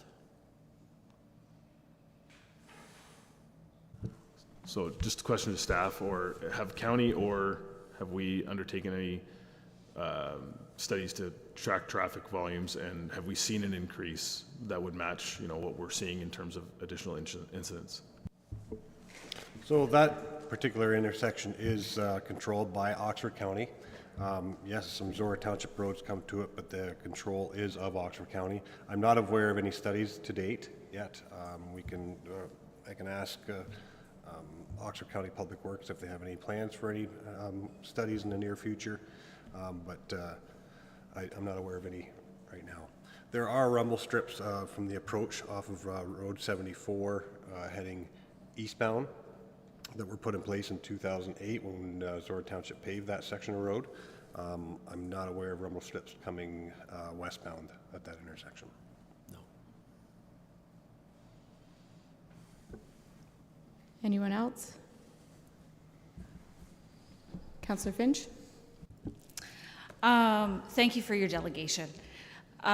This, like Councillor Stewart said, is not the only intersection in Oxford County that has issues. And diverting the road, kind of like you're suggesting, I don't believe is the answer either. A year and a half, 2 years ago at Punky Doodle's Corners, which is kind of what you're suggesting, one of my friends passed away there. So I don't think that that is going to be the solution. Our roads is a huge concern for everybody in this township, and I think that's one of my passions sitting in this seat, is trying to get something that is going to work for every resident, but at the end of the day, we can't stop those people from not paying attention. We can try to put some more lights up on stop signs, but again, that's a budget issue. If we want to do roundabouts, that's a huger budget issue. And I don't know if I said it, my parents live on number 6 and Braemar, and they have the exact same complaints all the time. Mm-hmm. Trouble sleeping at night because it's like the mini 401. So at the end of the day, how do we fix that? Mm-hmm. We're sitting in these seats trying to make really great decisions. But it all comes down to money and funding for these roads, right? And we don't have a big enough pocket to fix this ourselves, and I think we need a bigger funding from the federal and provincial government if we actually want to stop this. But I don't know how we get there. I'm trying to learn how to get there. My biggest thing is just that simple stop sign with the flashing lights on it. I would be curious to know for Perth County what the difference is now for them, because they have a lot of them compared to what they had for accidents before. Do you have a follow-up? Councillor Mitchell has a question. Not so much question. Well, I guess I do eventually, but thank you, Wayne, for your presentation. And like you, I've been involved in the trucking industry off and on for over 40 years, and I continue to drive truck on a part-time basis. And you identified the two big problems. Is there's an incredibly number of bad drivers out there, and it amazes me that there aren't more accidents when I see what people do and the risks they take on a day-to-day basis. But it's also been situation made worse in a number of intersections in Zorra Township and Oxford County because of the road construction projects going on right now. You can't fix stupid, but there are things that can be done to the road to deal with it, perhaps reduce the incidents. So I guess my question to Marcus is, as the warden and our representative on county council, and Steve responded to the township situation here, and we do have a very active traffic calming policy, how to deal with these situations. So my question to Marcus is, what's the process of looking at all these intersections? I know 96 and Embro had a fatality last week. Steve talked about the 3 incidents at Ponderosa Road in 19. I had a local resident approach me about that. Crystal's parents at their corner, it's amazing their house is still standing with the number of incidents that have happened there. And as well as the Tollgate Road into stuff that you've just talked about. So what's the process, Marcus? We've dealt with other problem situations. What's the process of getting the township working with the county, and how long will it take to address these concerns? Mayor Ryan? Yeah, I think I hesitate to speak on operational matters, but I think I can say with confidence that Zorra Township Public Works and Oxford County Public Works talk regularly, informally and formally, about all kinds of road maintenance issues and intersections and things like that. I think those conversations are ongoing all the time. With respect to Oxford County's jurisdiction over the road in question and the intersection in question, Oxford County just completed a master transportation plan that we had extensive public consultation on. I think the county just adopted that master transportation plan, and additionally that was developed in consultation with area municipalities, including Zorra Township as well. And we just adopted that plan, I don't know, sometime in the last 6 months. So I don't know whether you gave any input in that master transportation plan or not, but it considered potential intersection improvements throughout Oxford County to address exactly these kinds of issues. You know, I'm not going to go into detail at Zorra Township Council about what that master transportation plan says for Oxford County roads, but we can certainly look that up. And you know, in this room, I'm your mayor, but at another chamber, I'm your county councillor, and we can certainly talk about that and look into that with County Public Works. I don't know if that answers your question, Paul, or not. Yeah, I think so. Thank you.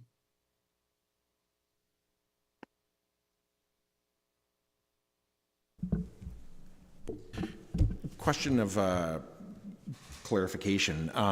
The video that you submitted, was that your video? Yeah, I removed it from the camera.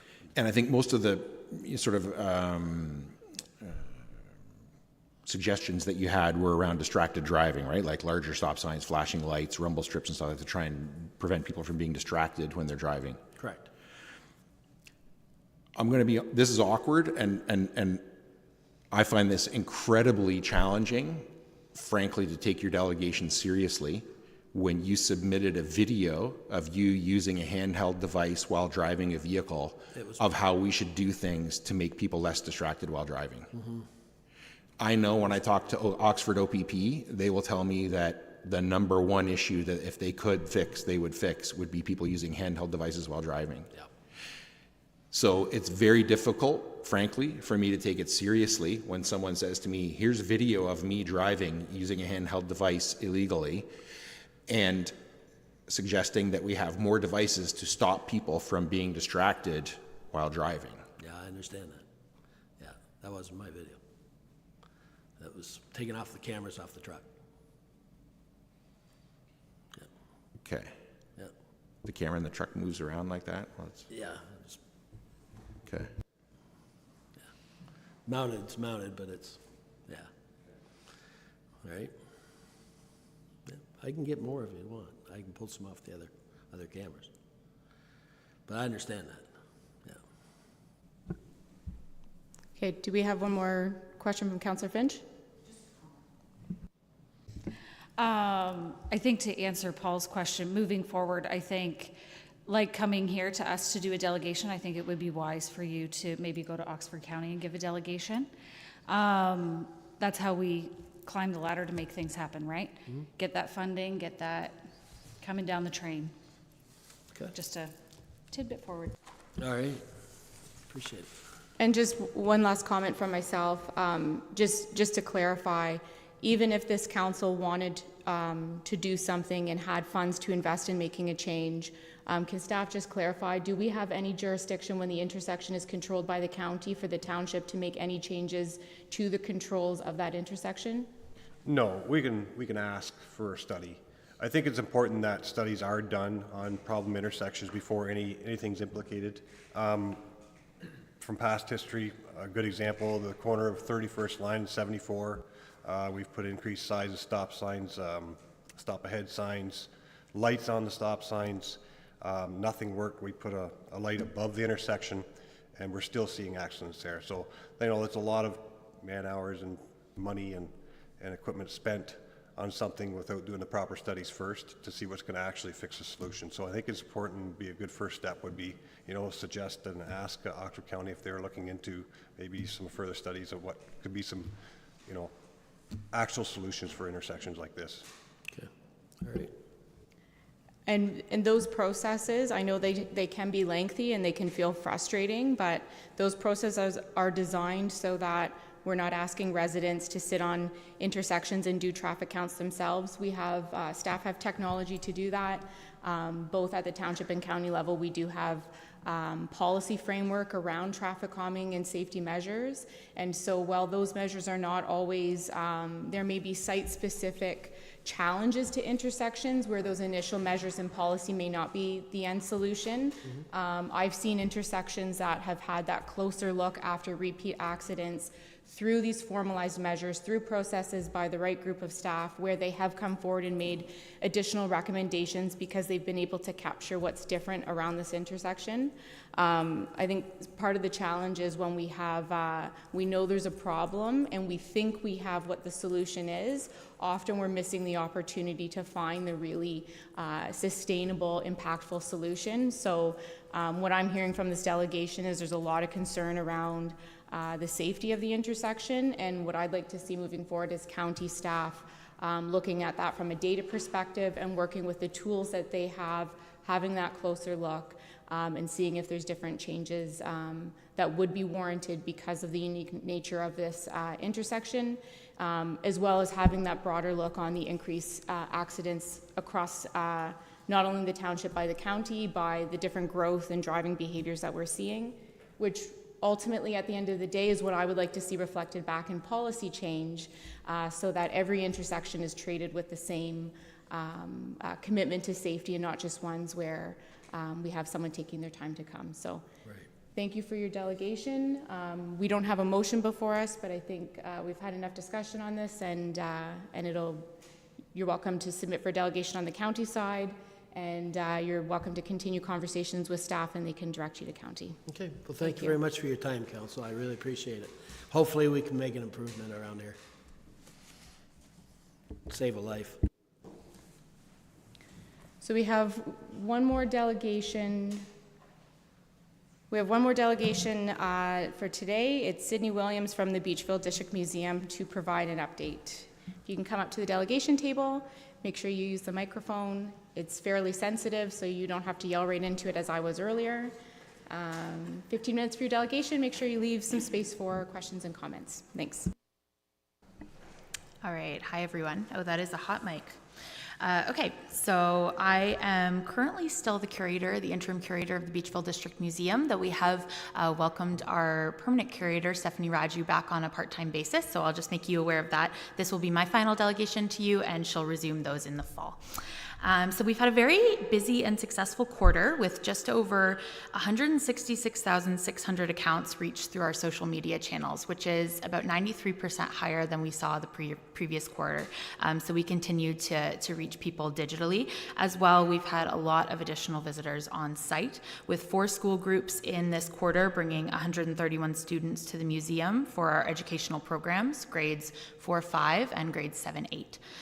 We're also working to develop additional educational programs based around teacher needs. So we're currently in the process of conducting surveys at this point to understand better how we can serve them.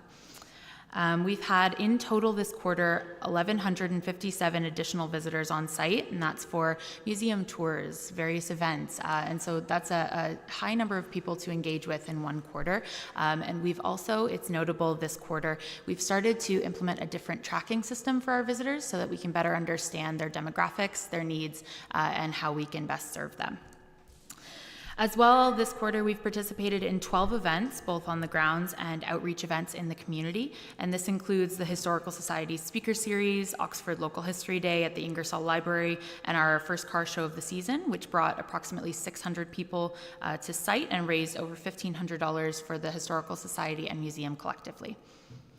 The Zorra Heritage Committee has also been working very closely with museum staff this quarter, and they launched their first fundraiser ever, which was a series of Mother's Day teas, and they raised over $1,100 to continue their work in preserving and promoting the history of Zorra, particularly through their project, Zorra's Historic Crossroad Communities, which is available for viewing online and at the museum. So that's one of the ways in which they engage with Zorra and continue to promote the historical importance. As well this season, we've had 3 new seasonal full-time staff members join us as the result of successful grant applications from Canada Summer Jobs and Young Canada Works. We've had our collections manager, Izzy, and 2 summer activity coordinators, Ashley and Desiree, join our staff. They will work to promote ongoing programs, so our summer camp program primarily, and our collections manager will work through any incoming donations and help us with our barn migration project as we work towards the completion of the ISIP grant in 2027. Lastly, our application to Young Canada Works for a 10-month education and public programming coordinator was successful. So this was a position that we applied for to really continue with the momentum that we saw in 2022 when we won Innovator of the Year from the Southwest Ontario Tourism Corporation. That was a significant win for us, and we certainly didn't want to stop there. We won that as a result of our adaptation to programming through COVID, namely our car show. And then, so we've continued to capitalize on that, and we've seen some extensive impact in growth and visitors to the museum, as well as revenue generation, and we really want to continue on with that programming and event momentum that we've built. So this position was applied for with that goal in mind. So Monica Vinedersum has been hired into the position, and that will allow us hopefully to continue on with this momentum. That's the goal. So she'll be with us now into 2025. Lastly, just a quick report on our ISIP project. So the Investing in Canadian Infrastructure program. So we received that grant a number of years ago, and we continue to work towards the renovation of barn number 1 as a new collection space. So as of today, we have 30% of the artifacts moved out of our barn 1 and migrated into barn 2 in order to start clearing space for that project renovation to begin next spring. That's my highlight reel. Thank you so much for that. Do we have any questions from members of council for the delegate?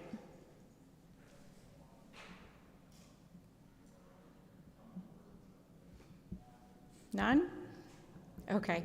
Two of us sit on the board, so we're lucky to get these updates ongoing and have had lots of chances to ask our questions. So thank you so much for the delegation, for all the great museum updates, and enjoy the rest of your day.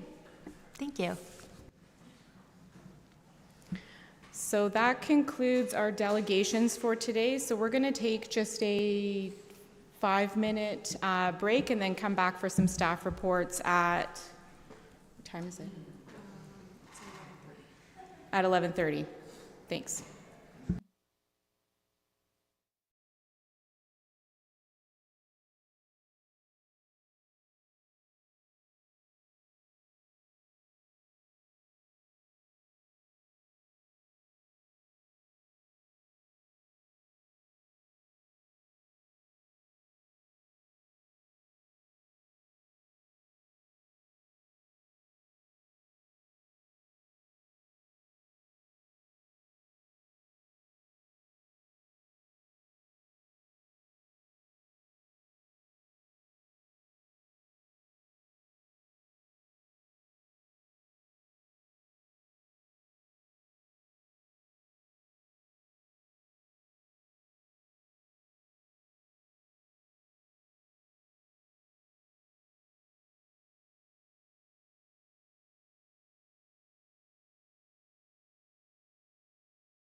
11:31, I'll call the meeting back to order, and we are at reports from staff, and we are going to jump down here for one staff member in particular to reports from Corporate and Protective Services Department and Financial Services, and report 2024-070 from the Capital Planning Analyst regarding amendments to the Strategic Asset Management Policy and Asset Management Plan.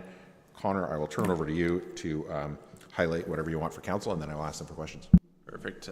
Thank you, Mayor Ryan. Thank you, councillors. So as Mayor Ryan said, I'm Connor Brennan. I'm with Oxford County, Capital Planning Analyst, and back in last spring, the Township of Zorra, along with Blandford, Blenheim, Southwest Oxford, and Norwich, entered into a shared service agreement with the county for asset management services.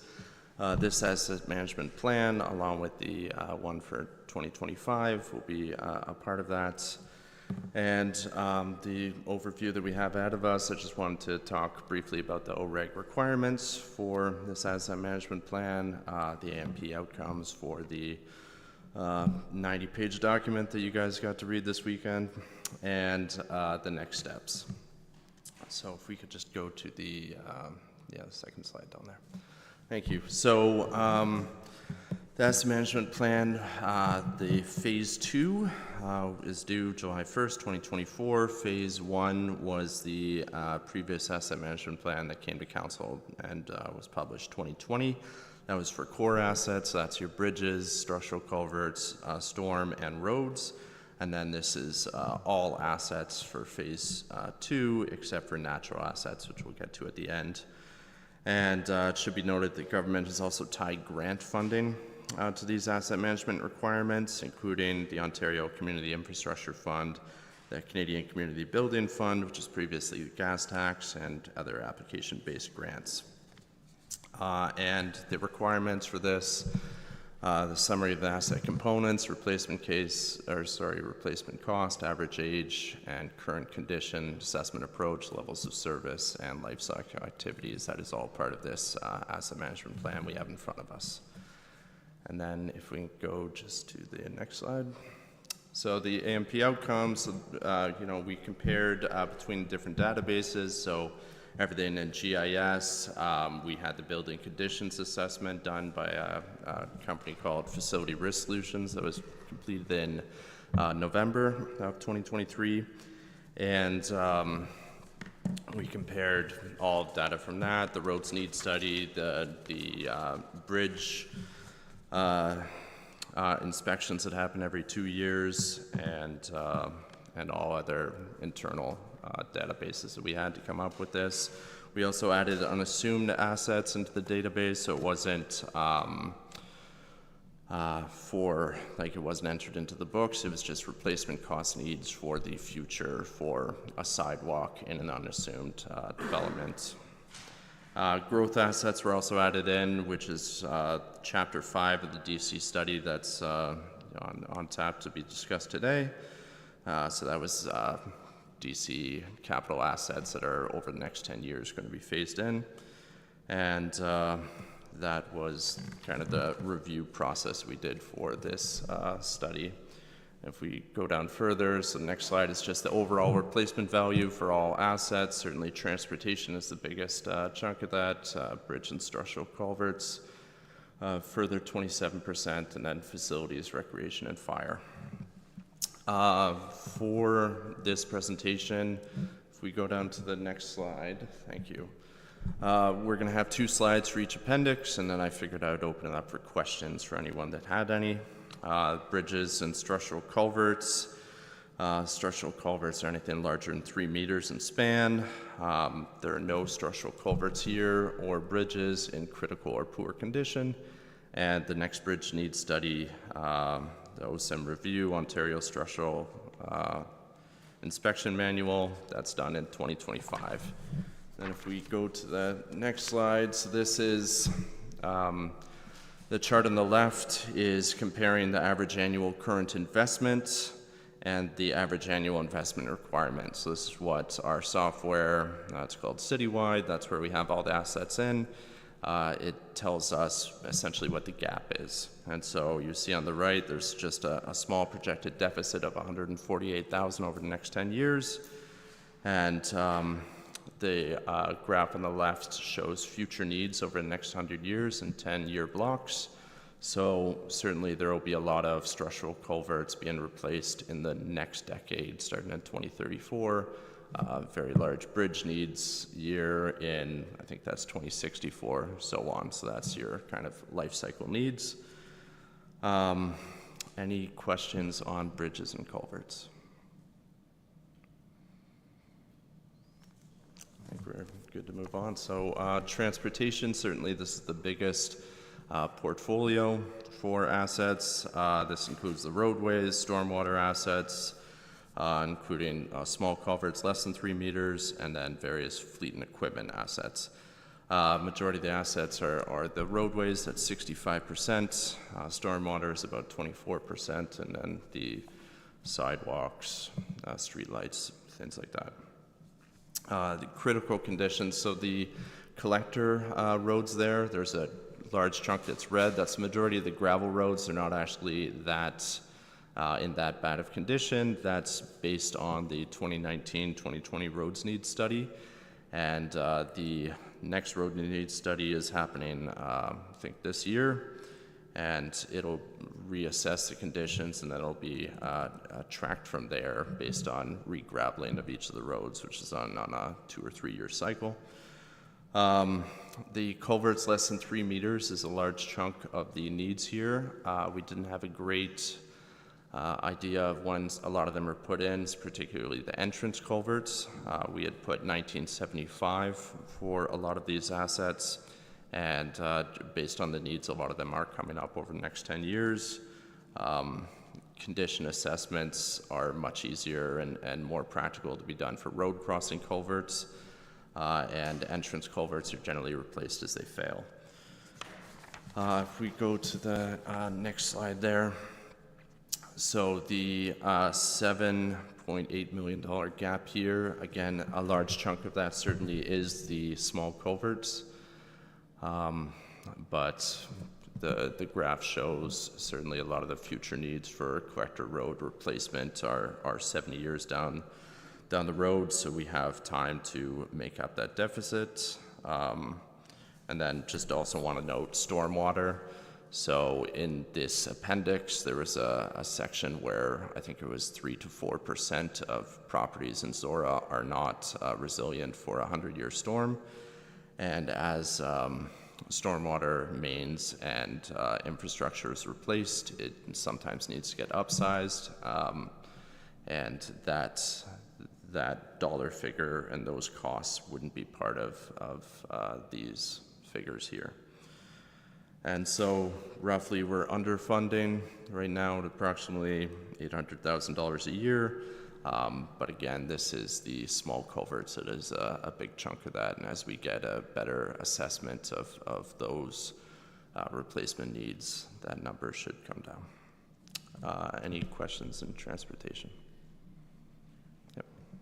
Just for clarity in the culverts, so what we're saying is we don't have a lot of data, so we're just plugging a number in terms of age, and that would spit out saying they're based on their age, they're requiring to be replaced fairly soon, but we don't actually know whether that's the case or not. Is that correct? Yeah, we had basically put it in as 1975, which is the age of the municipality when it was incorporated, and yeah, so this isn't, the asset management plan in general isn't, you have to do this right now. It's just we're trying to do future planning, and over the next year we want to get a better sense of the age of roadway and entrance culverts. And where we don't have an age right now, we did have to put something in. It was decided to put it in at the beginning of the municipality.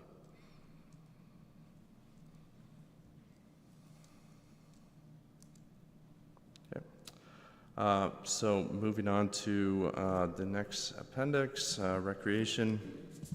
So right off the bat, so because we had to split by the reserve fund, the arena equipment is in this appendix, but the arena facility is in the next appendix for facilities. So playgrounds, just age-based. I know Sophia and the parks team, recreation, has a plan for replacing them over the next 10 years. A lot of the ones that are in, just older assets. And other critical condition assets include some of the pool equipment and some of the equipment at the Embro and Township arenas, which is, again, just age-based right now. And for the next slide, so we do have a surplus here of 300,000 or so over the next 10 years. Projected non-life cycle needs, so there are two areas to the chart on the right. The lighter blue is the life cycle needs, the assets that we already currently have. The non-life cycle needs are growth assets and any debenture debt payments. I don't think there's any debt payments here, but the 631,000 for non-life cycle needs are your growth assets. There's a new playground, court, baseball diamond, skate park, and any of the section or any of those assets that aren't paid for through DCs would be future life cycle needs over the next 10 years through the DC study. Any questions in this portfolio? Okay. Facilities. So the community halls, there are two community halls in that section. This is the Harrington Hall and Embro Hall. So Harrington Hall, built in 1925, it had 2 years left, so a lot of the conditions based on the BCA that was done in November, finished in November. It did have some critical assets just based on age, but they did rate the building overall as a fair. And over the next 10 years, they were suggesting $80,000 worth of work, masonry work, and some flooring. So there wasn't anything major there. The rest of the facilities are mostly, as you can see, in fair or above condition. Wanted to highlight three: the Township Arena, Embro Arena, and Embro Fire Hall. Various amounts of suggested repairs over the next 10 years. Township Arena in the range of $1 million suggested repairs over the next 10 years, including flooring, foundation walls, and doors. Embro Arena, $600,000 over the next 10 years, foundation repairs, masonry, and HVAC rooftop. And the Embro Fire Hall, over the next 10 years, $400,000 of suggested repairs, windows and roofing, that kind of thing. If we go to the next slide, and certainly a significant surplus here over the next 10 years in the range of $900,000, and we do want the reserve to keep growing here because of future needs for next decade, which is significantly higher there. Any questions in this appendix? Okay. And the last one, fire departments. Critical assets here are older apparatus in the fleet used as backup vehicles, which are on the replacement cycle, and along with equipment that is part of that 10-year replacement cycle as well. And on the next slide, we do have a deficit here of $1.5 million. I'm sure this isn't a surprise to council because fleet costs have gone up so much over the last 4 years overall. That is a big chunk of that for the pumper costs, and certainly Public Works has seen that as well for fleet. Future needs are also growing here, so certainly possibly increasing reserve in the future would help meet these needs. Any questions for the fire appendix? Okay, so the summary, so the annual funding requirement is the basis for long-term financial sustainability. Certainly it will be reviewed each budget cycle. The annual requirement for investment that was part of that slide, we're not expecting it'll ever be 100% met, but you do want to try to plan out that if the proposed levels of service that the council decides on over the next year and that we hear back from residents is 75%, trying to meet that 75% goal. And certainly we would never want to drain reserves completely because, you know, it's there to fund emergency or unplanned expenses. And if we go to the next slide, just for next steps. So the phase 3 of the asset management plan is due July 1st, 2025. 2 sections on there, the life cycle management and financial strategy is part of this asset management plan. We wanted to include it just so certainly it could get in front of council and in front of residents. Everybody is comfortable with that and certainly could be adjusted as well over the next year. And the key next step for the July 1st, 2025 deadline is completing public engagement activities. One thing that has come to staff as well is a scenario modeling feature as part of the software, which is being looked at to determine financial needs at various levels of service. So for each asset type, 70% condition rating versus 60%, how much those cost, and for all the different asset types. And then next steps here, certainly natural assets, so this would be trees, wetlands, anything that the township owns would be part of the asset management plan for next year. The public engagement, which I just spoke of, and then, you know, improving your data confidence, updating attributes to further enhance the risk profile. So this could be something like the previous delegation, Road 74 and Highway 6, talking about speed rumble strips. We have a lot of that information from the roads needs study and making sure that's accessible for staff as part of reports, that kind of thing. Implement and expand upon physical condition assessment programs. So this would be something like the small culverts we talked about.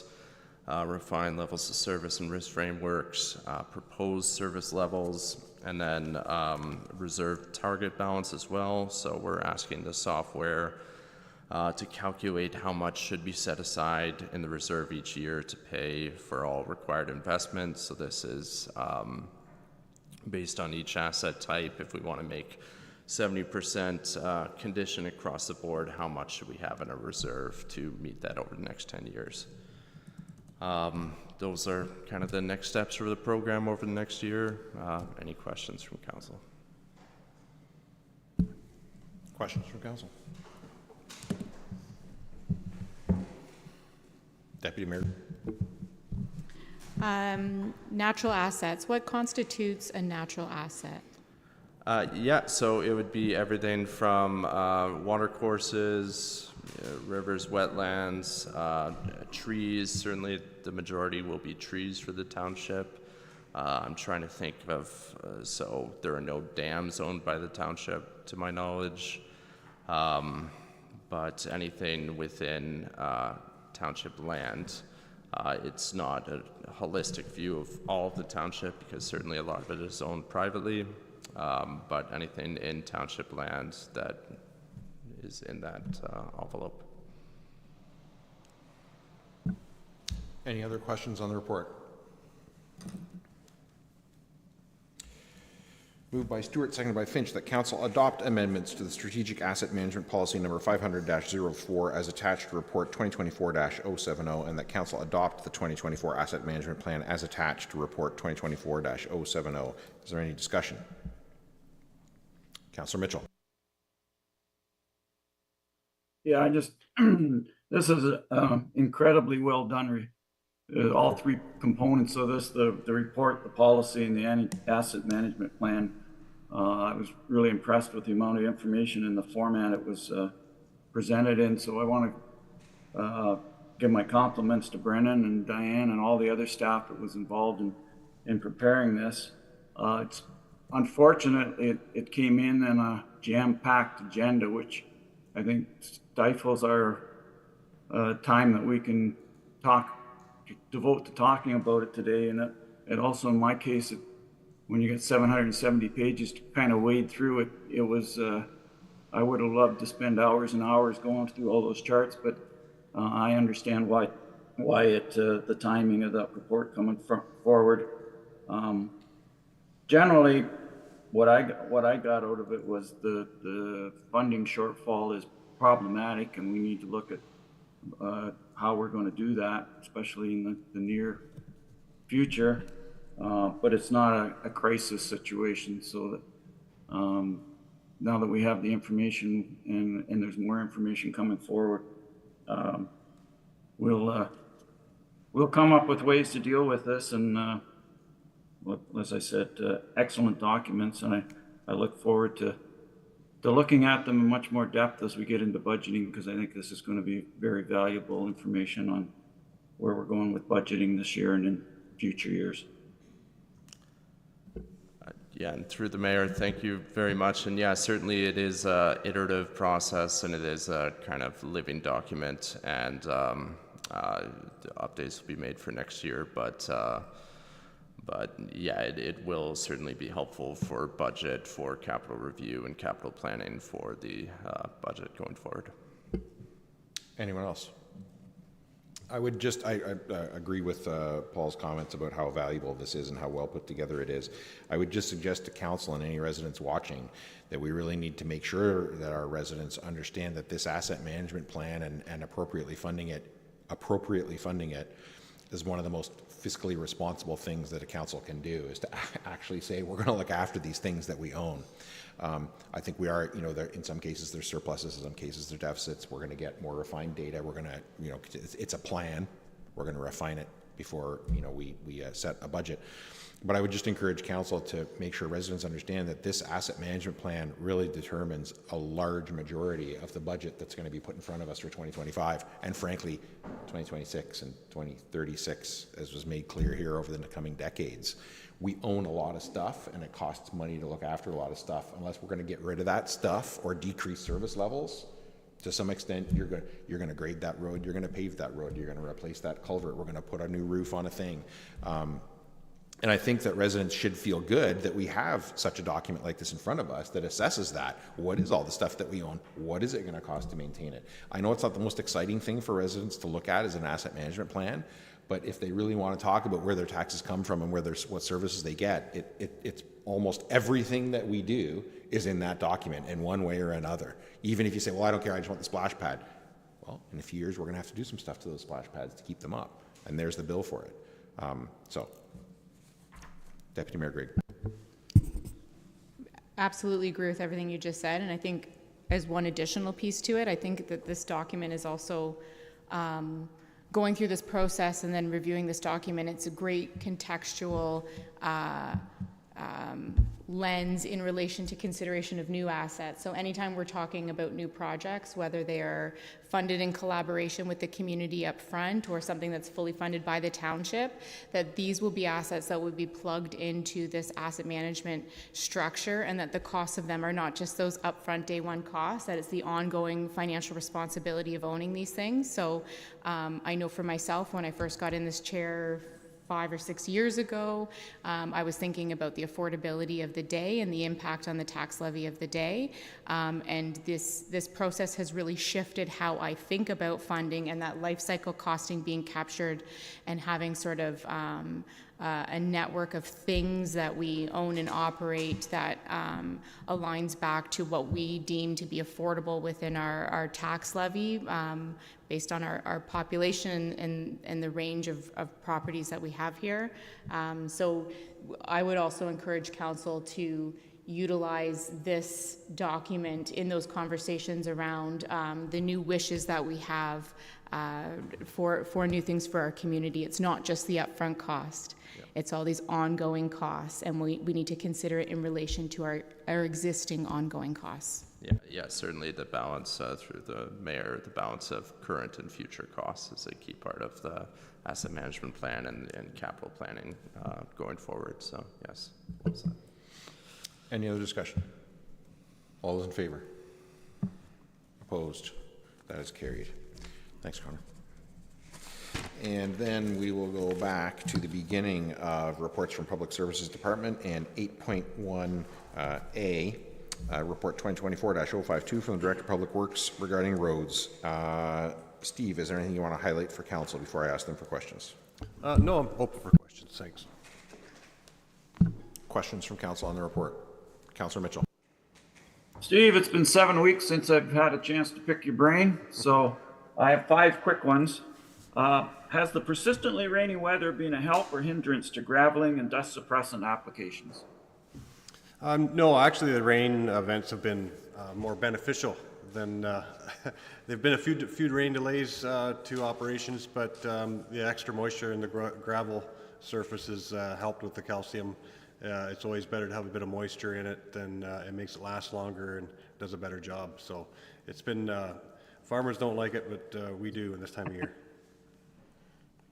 Question 2, will the cost of the shoulder graveling on Road 98 come out of the $145,000 savings on the paving tender, or is that budgeted separately? No, it was built into the original overall budget of that project, so it'll be coming out of the 145 that's left. Okay. Number 3, why is the township now sweeping sidewalks?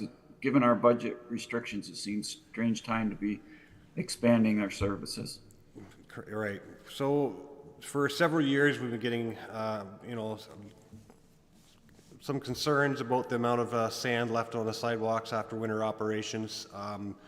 Of course, areas that get multiple plowings per snow event gets quite a built up. It gets unsightly. It's unsafe to walk on. We didn't have the ability to do much with it until we purchased the sidewalk plow early this year, for use for next year. Along with that sidewalk plow was an attachment for a sweeper. So we thought that'd be a good time to take advantage of that piece of equipment where you could use it more in the spring, not just in the winter, get some more value out of that and provide another service. Overall, it took about 1.5 to 2 days for one staff to go around and do all the sidewalks in Zorra Township. So we found a very efficient piece of equipment to work with and to provide that service.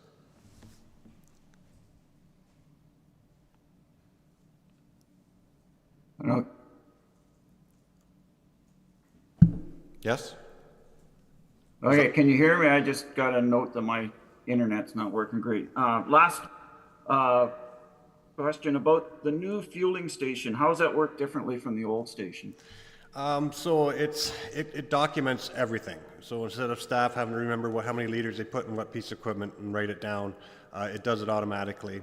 It prevents any mistakes of wrong types of fuel being put in piece of equipment. We haven't had that happen, but this prevents that completely from happening.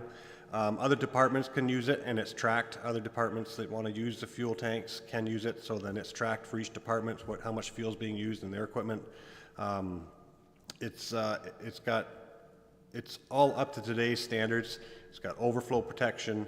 It allows us to know how much fuel is in the tanks. It automatically tells the fuel supplier how much is left in the tank, so they can keep a certain amount of fuel in them. We never run out. So it's really nice to have. It's been a huge upgrade that we really needed. I especially like the part where it won't let you put the wrong fuel in the wrong vehicle, because put diesel in the gas engine or vice versa is not a good thing. And if you get caught with colored fuel in a truck, that's a very bad thing too. So my last question is, do we own the tanks or are we renting them? No, the tanks are neither owned or rented by the township. They're supplied by the fuel supply company. So they supplied the pumps and the tanks. Okay, so that's all part of the contract we have with them? That's correct, yes. Okay, thanks, Steve.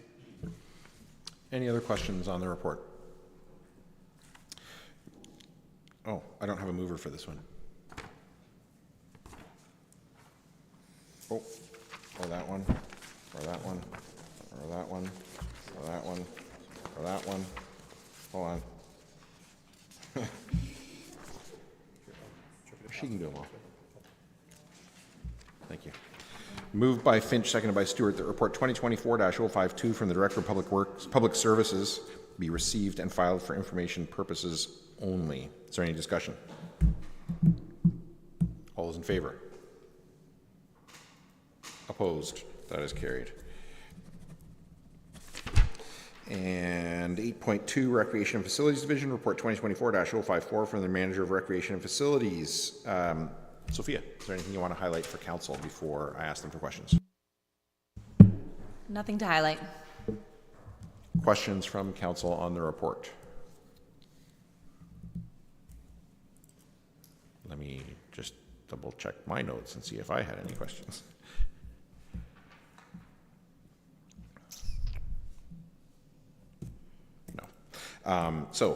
Moved by Stewart, seconded by Finch, that report 2024-054 from the manager of recreation and facilities be received and filed for information purposes only. Is there any discussion? Deputy Mayor Gray. I just have one thing I'd like to pull out and highlight. This report is full of fantastic things, as always.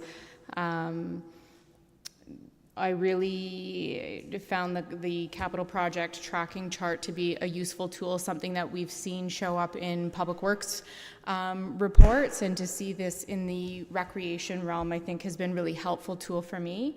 Lots of great things highlighted, and I've been watching a lot of this roll out on social media. The social media has been phenomenal. But I did just want to highlight, I was able to stop in at the chain link disc golf installation yesterday, and we could all talk about how great a project is and how happy we are with its progress and excitement for the community. The one thing I did want to highlight here today was the conversation I had with chain link disc golf and their compliments to their experience working with township staff on this project. They made it clear to me that this is not, this is a business that they run because they're very passionate about bringing recreation to different places, and that they don't always have positive working relationships, bringing their expertise and having their input taken seriously. They could not say enough positive about the lead-up work to organizing this with senior Zorra staff, as well as their day with every crew person who was on site yesterday working to support the installation. So, I mean, we've got lots of opportunities to say how great our staff are here, but to have such high accolades from the installation company for our staff, I just wanted to make sure that we were all hearing it here and pass our thanks on both to staff in this room and to your entire departments.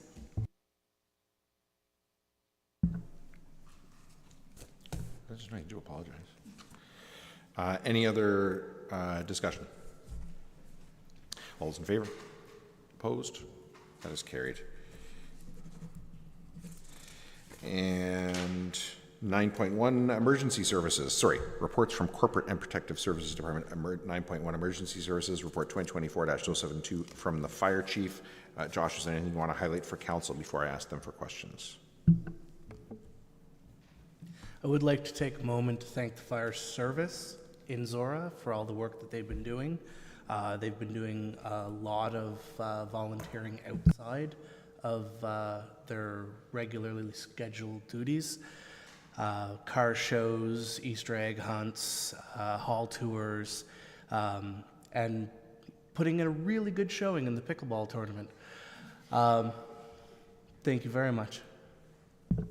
Questions from council on the report? Councillor Mitchell. Yes, Chief, I really enjoyed reading this report. I was around when the original establishment bylaw was brought in 14 years ago, so no doubt it needed to be updated. So I appreciate the work that went into that. And I especially enjoyed reading about the risk assessment. I think that's something most people don't understand, that how we determine what services are required and how we're going to go about providing that services from the emergency services standpoint.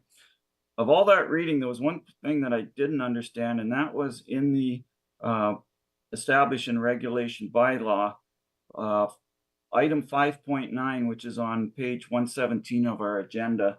And it talked about the fire chief may dictate such conditions as necessary under which responders may remove themselves from a call where no responder with higher qualifications is coming.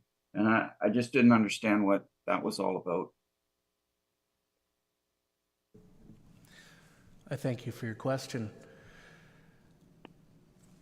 Our firefighters do not have it within their scope of practice to do triage, and they do not have it within their scope of practice to decide what medical interventions are necessary beyond basic life support. And so this allows, in situations where ambulance services are not expected to come or not expected to come in a timely manner, and there's no medical benefit to having the fire service on scene, this allows us the opportunity to create policy that would allow them to excuse themselves, and this is being done in consultation with the Oxford paramedics ahead of a rollout of a new triage system that's happening in the first quarter of 2026, hopefully, and this will allow us to just be ahead of that as we try to be progressive. Yeah, thanks for the answer, Chief. And having been in that situation a few times as an incident commander where it was unclear what the next move was, I appreciate you clarifying that for our officers. Any other questions on the report?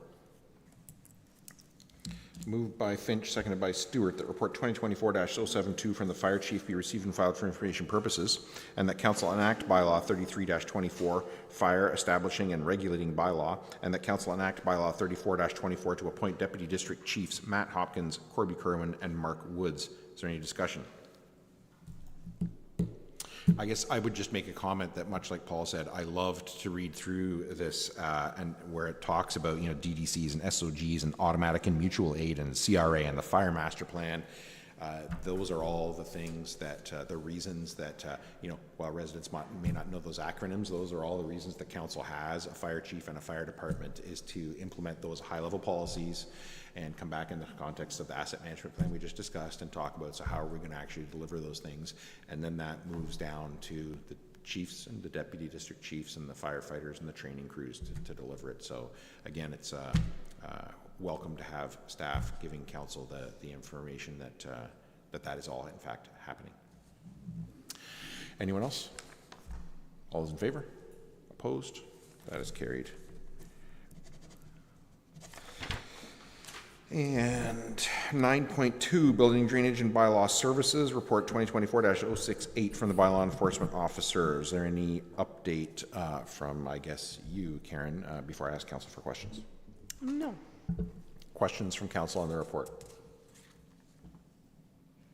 Moved by Stewart, seconded by Finch, that Report 2024-068 from the Bylaw Enforcement Officer be received and filed for information purposes only. Is there any discussion? All those in favor? Opposed? That is carried.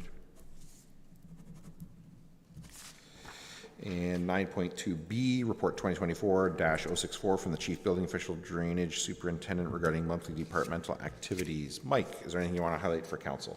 Nothing at this time. Questions from Council? Councillor Mitchell. Mike, in your report, you mentioned that the building code is being updated and will come into effect on January 1st, 2025. Have there been major changes to the building code, or is it just a series of minor tweaks that you need to deal with? Yeah, it's just very minor. It's basically taking all the amendments they've done since the last building code and putting them into this building code and getting it updated. Thanks, Mike. And the reason I asked the question was that I was a bit concerned that there were a lot of changes that your department would have to do an education program with the builders, and also potential of delay of inspections and whatnot if there are changes that builders need to adapt to. So it's glad to see that your workload probably won't increase a lot because of these changes. Anyone else? Moved by Finch, seconded by Stewart, that Report 2024-064 from the Chief Building Official Drainage Superintendent be received and filed for information purposes only. Is there any discussion? All those in favor? Opposed? That is carried. And then 9.3, 9.38 and 9.3B, Report 2024-069 from the Director of Finance regarding the 2024 Development Charge Background Study. Diane, is there anything you want to highlight for council before I ask them for questions? No, nothing else. Thank you. Questions for council? From council? Questions from council? We're done with the questions for council. Moved by Finch, seconded by Stewart, that council receive report number 2024-069 entitled 2024 Development Charges Background Study as information, and that council adopt the DC approach to calculate the charges on a uniform township-wide basis for all services within this background study, and that council approve the capital project listing set out in Chapter 5 of the DC background study dated April 5th, 2024 as amended, subject to further annual review during the capital budget process, and that council approve the DC's background study dated April 5th, 2024 as amended, and that council has determined that no further public meeting is required, and that council approves the DC bylaw as set out in Appendix F of the background study. Is there any discussion?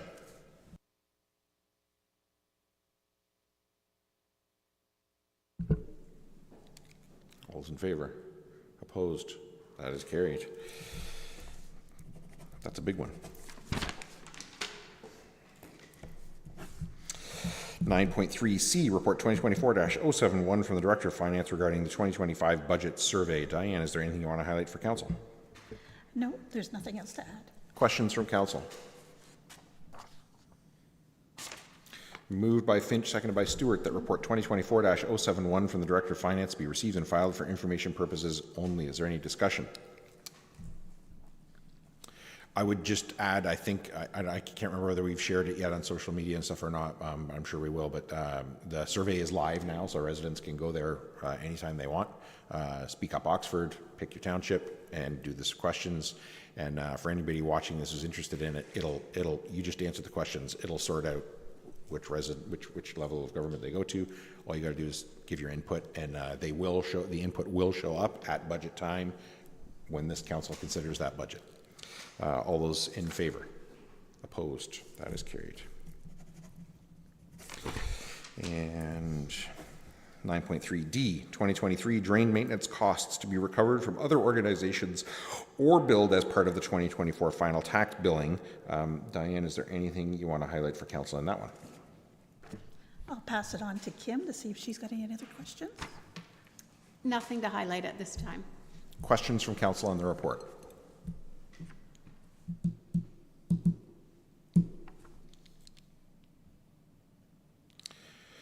Moved by Stewart, seconded by Finch, that council receive report 2024-062 as information, and that council enact bylaw 29-24 to authorize the collection of costs as part of the 2024 final tax billing totaling $117,457.22 for municipal drain maintenance carried out in 2023 and assessed to property owners. Is there any discussion?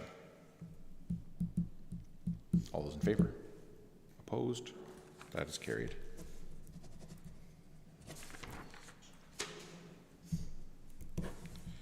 I think looking at what's left on here and looking at the time, this would probably be a good time to take a break for lunch. When we come back, we'll start at 9.4 legislative services, if everybody's agreeable. And I think we'll come back at, I'm still a little bit nervous about the time, 12:45, take a half-hour lunch. We're good, Paul? So we'll be back at 12:45. It might be 12:46, Paul. I don't know. All right.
12:49, and I'll call the meeting back to order, and we are at 9.4 Legislative Services. 9.4A is Report 051-2024 from the Director of Corporate Services and Protective Services regarding an Oxford Rural Joint Police Service Board. Karen, is there anything you want to highlight for Council before I ask them for questions? No, not at this time. Questions from Council on the report?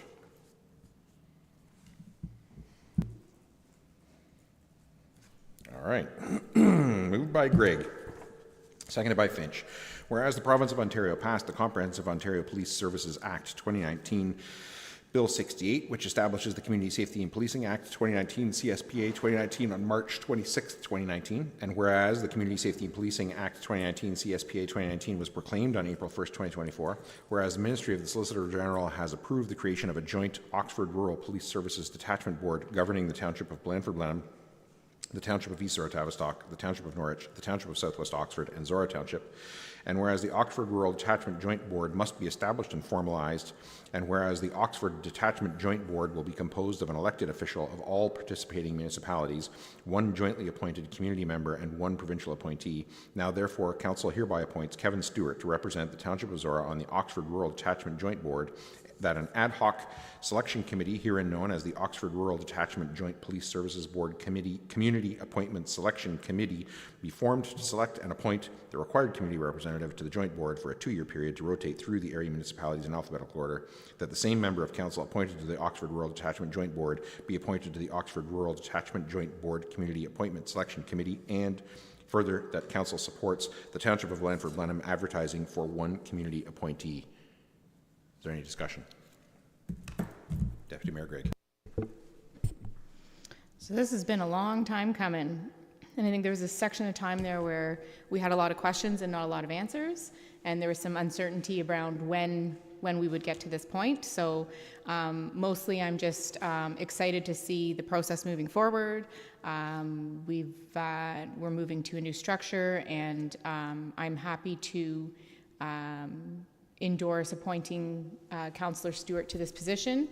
I think with any new board or committee or collaborative working group, it's really great to get a good, strong sense of what the jurisdiction is, what the responsibility is, and some consensus in order for it to be effective. And I have no doubt in my mind, both sitting around this horseshoe, but also working with Councillor Stewart on other boards and committees, that he would be a very strong voice, not only for Zorra, but also to ensure that the Police Service Board is operating effectively within its jurisdiction.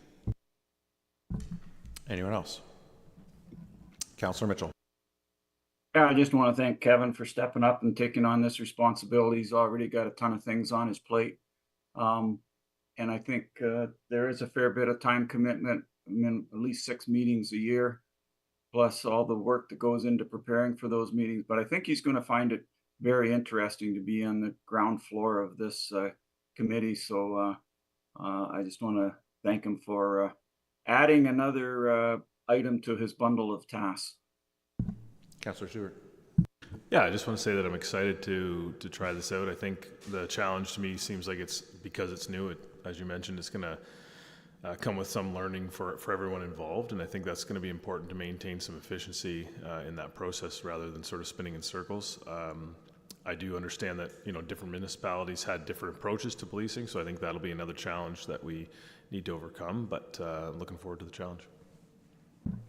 Anyone else? The only comment I have is happy to support this. I think for all the reasons that Deputy Mayor and Councillor Mitchell said, I think this is a good choice for us, and more importantly, a good choice for the Police Services Board.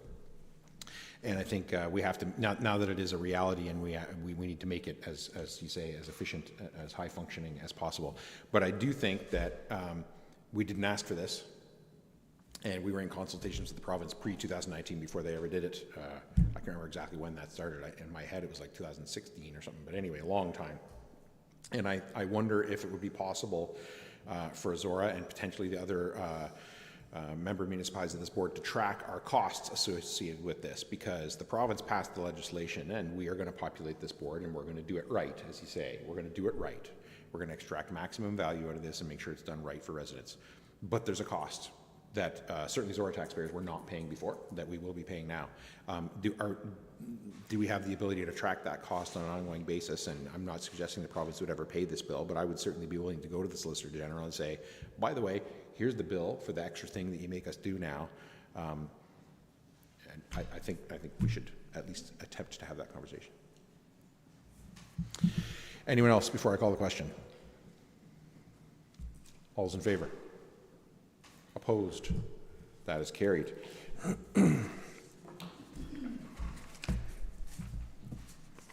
And 9.4B, Report 2024-067 from the Chief Administrative Officer regarding parking bylaw amendments. Don, is there anything you want to highlight for Council there? Certainly. So the original report was drafted several months ago, and based on the CAO's recommendation, the area that we're looking at now was excluded. So I admit that I was wrong with that one, and for safety reasons, the staff have requested that no parking zone be put back to what it was proposed originally, so I'm in full support of that. Any questions on the report? Councillor Mitchell. Yeah, one question, Don.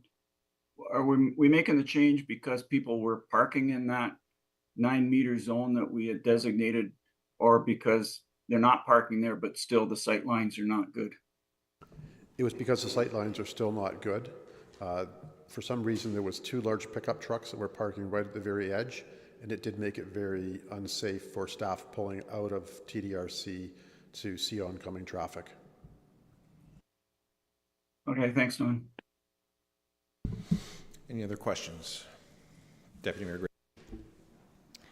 So, referencing back to the previous discussion we had around this on-street parking, we were considering metrics that are used for intersections applied to these entrances as a method of opening up sight lines to create a safe entry and exit for staff, but of course also for the public, because there is a large volume of public that we invite to come to site on a regular basis.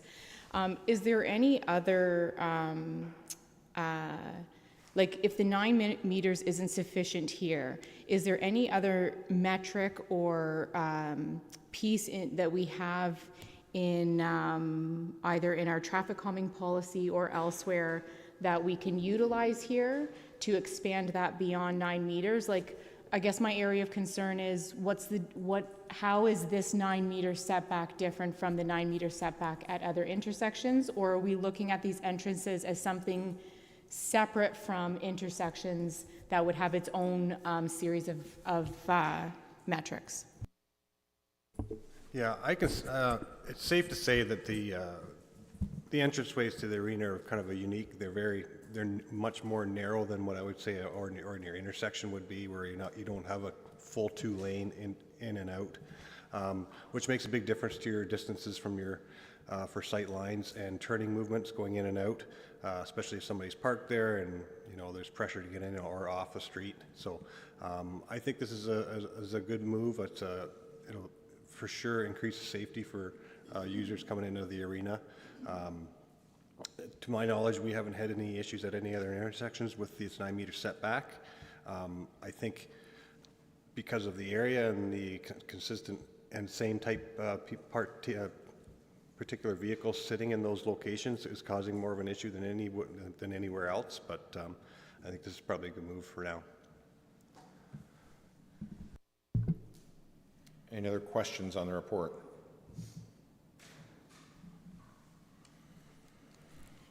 All right.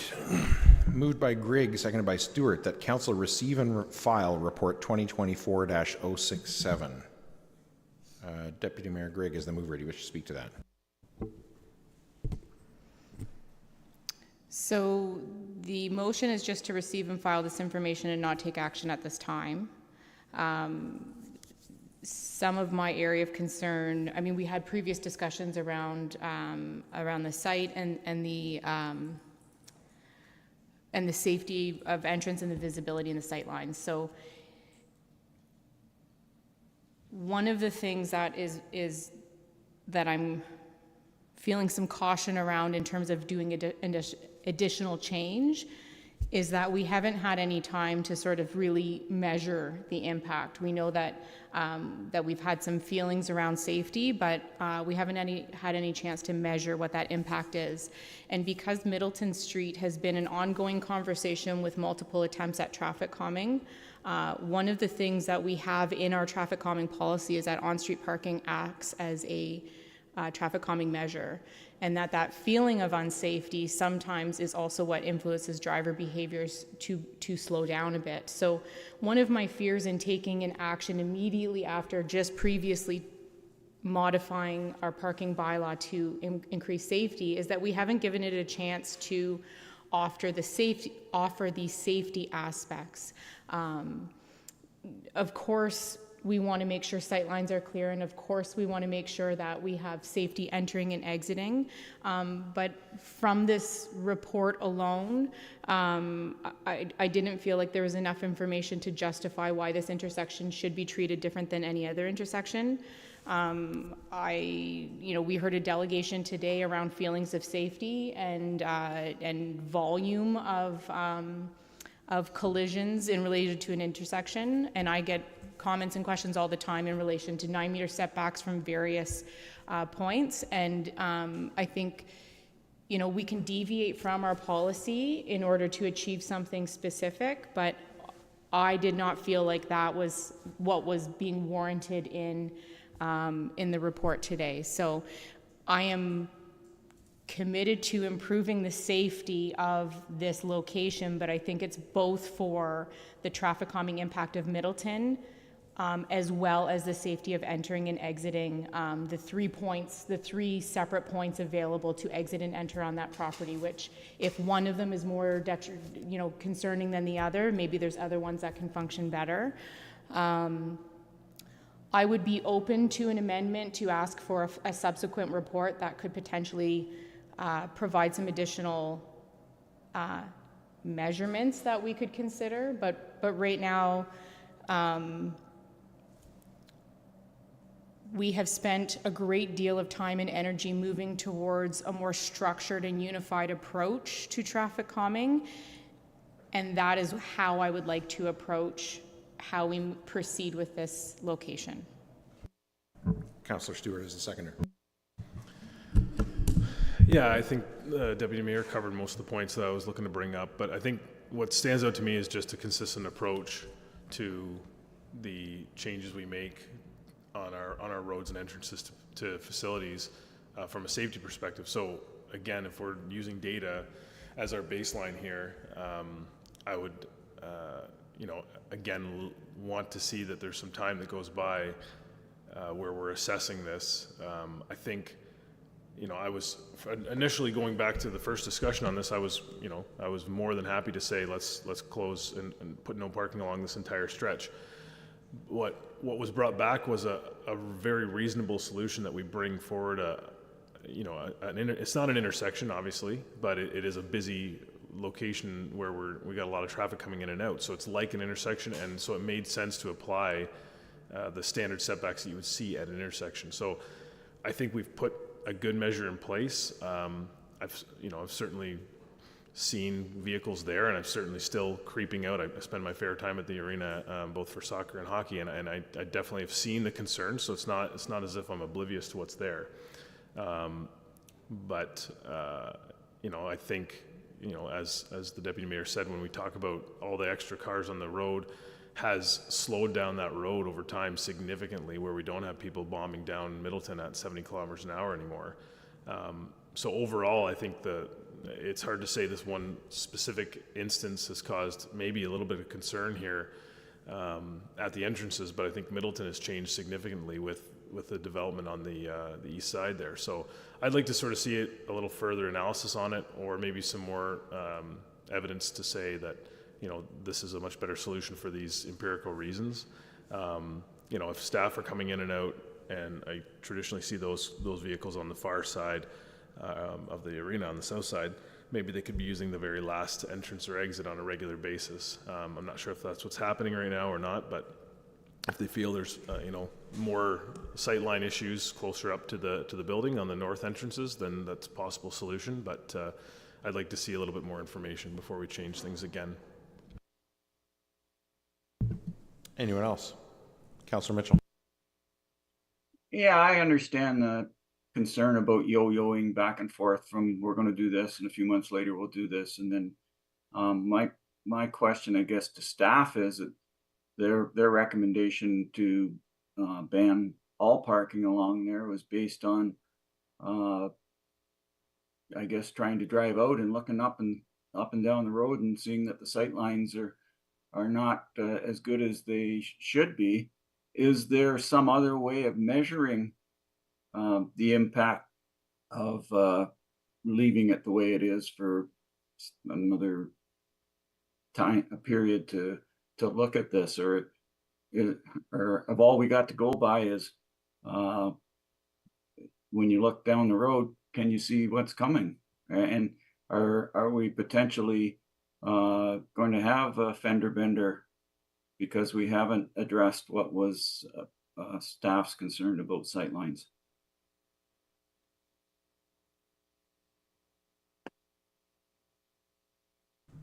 So the reason this report came back to council was I had a letter signed by all of the staff members at TDRC. He used that on a regular basis, and they expressed health and safety concerns about the impacts of that one vehicle parking there. So even if council could reduce the parking on between the arena to say maybe 15 meters, that may give them a bit more sightline clearance. But I went out and looked at it after I received the complaint, and it is, when that truck is parked there, it's very difficult to see.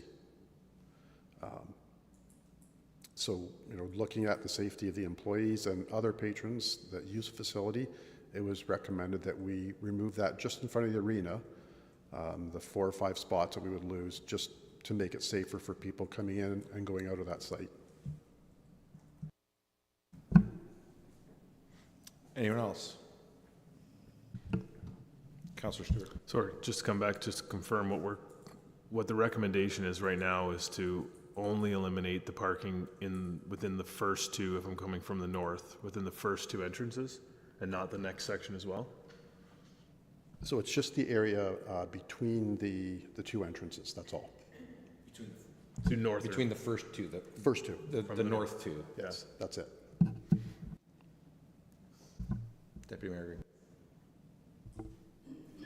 So if it's only between the first 2 and the truck moves down to the next spot, then how does that then not change what it's like to leave the 3rd entrance? Would that not be recreate the same concern, or is there something specific around, like Steve had mentioned, the narrowness of the entrance creates a bit of a different dynamic than, for example, an intersection, so that could change the metric, and that stood out to me as something, that may be the piece of this that makes it different in terms of safety.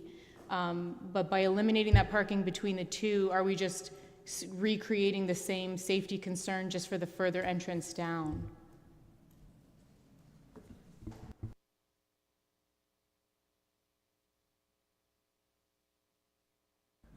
And that's a good question. I mean, it's just like any kind of traffic calming thing we look at. You always risk pushing that problem somewhere else. Shortcutting is one, for an example. You reduce the speed, or you put traffic calming on one street so people take another street. So, I mean, that's always a risk when you make changes. That the problem's just going to go somewhere else. Yeah. So, I mean, we can look at not completely eliminate, but increase the setbacks further for improved sight lines. We do have to be careful with the north end and the extreme south end because of the community mailboxes there, right? We still want to allow people to, stop there to get their mail. So we're a little bit handcuffed in those areas, but the spots in between, we could look at increasing the sight lines to, like Don mentioned, a 15-meter or something to see if it improves it. We could run some trials on it, just set a vehicle there at 15 meters and see what the sight lines look like.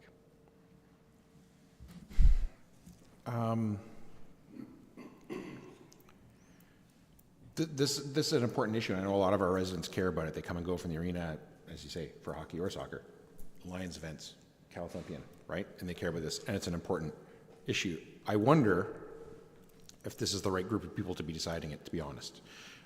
And the reason I ask that is I'm not qualified. I certainly don't have enough evidence in front of me to know, is this, and there's a fine line between, there's so much parking there that it is effectively traffic calming, and there's so much parking there that it's dangerous to actually use the road at all, right? And that's what we have our staff to tell us about.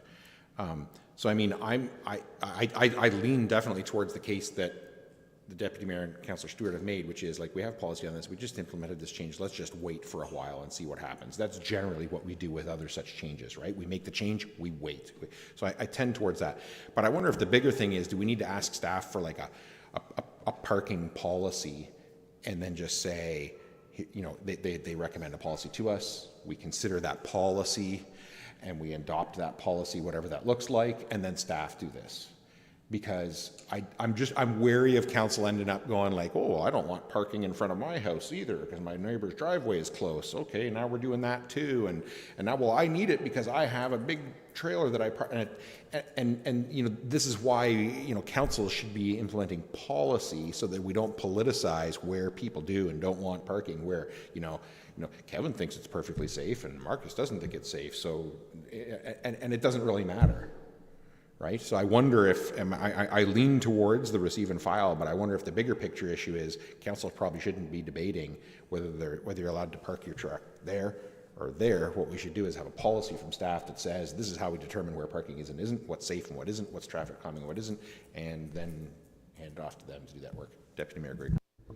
I absolutely agree with that. I was just figuring out if I wanted to amend for a further up report, but I think that's still a short-sighted solution where a policy framework for parking would be important. I know I visited the splash pad yesterday with River, and when we were leaving, we beeped, backed out blindly onto Selden Street. That is also a major speed concern because there is zero visibility when you're parked between two vehicles, and I'm in a minivan, not a short vehicle. So I had to back onto that street 100% blind, trusting that by me going slow enough, if someone was coming up, that they would stop. So I think when we're having conversations around safety, it's really important that we are able to come up with something that we're able to implement across the township, not just at one set site.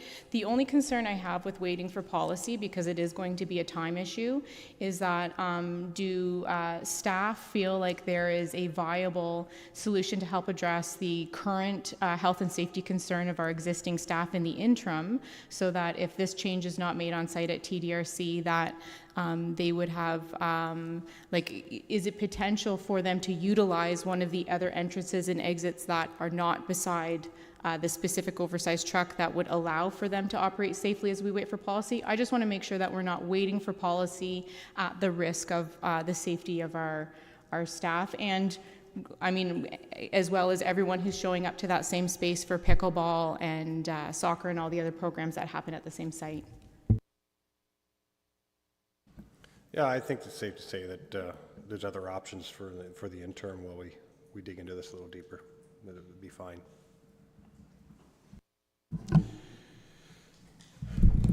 Anybody else? I'm going to read it again and call the question.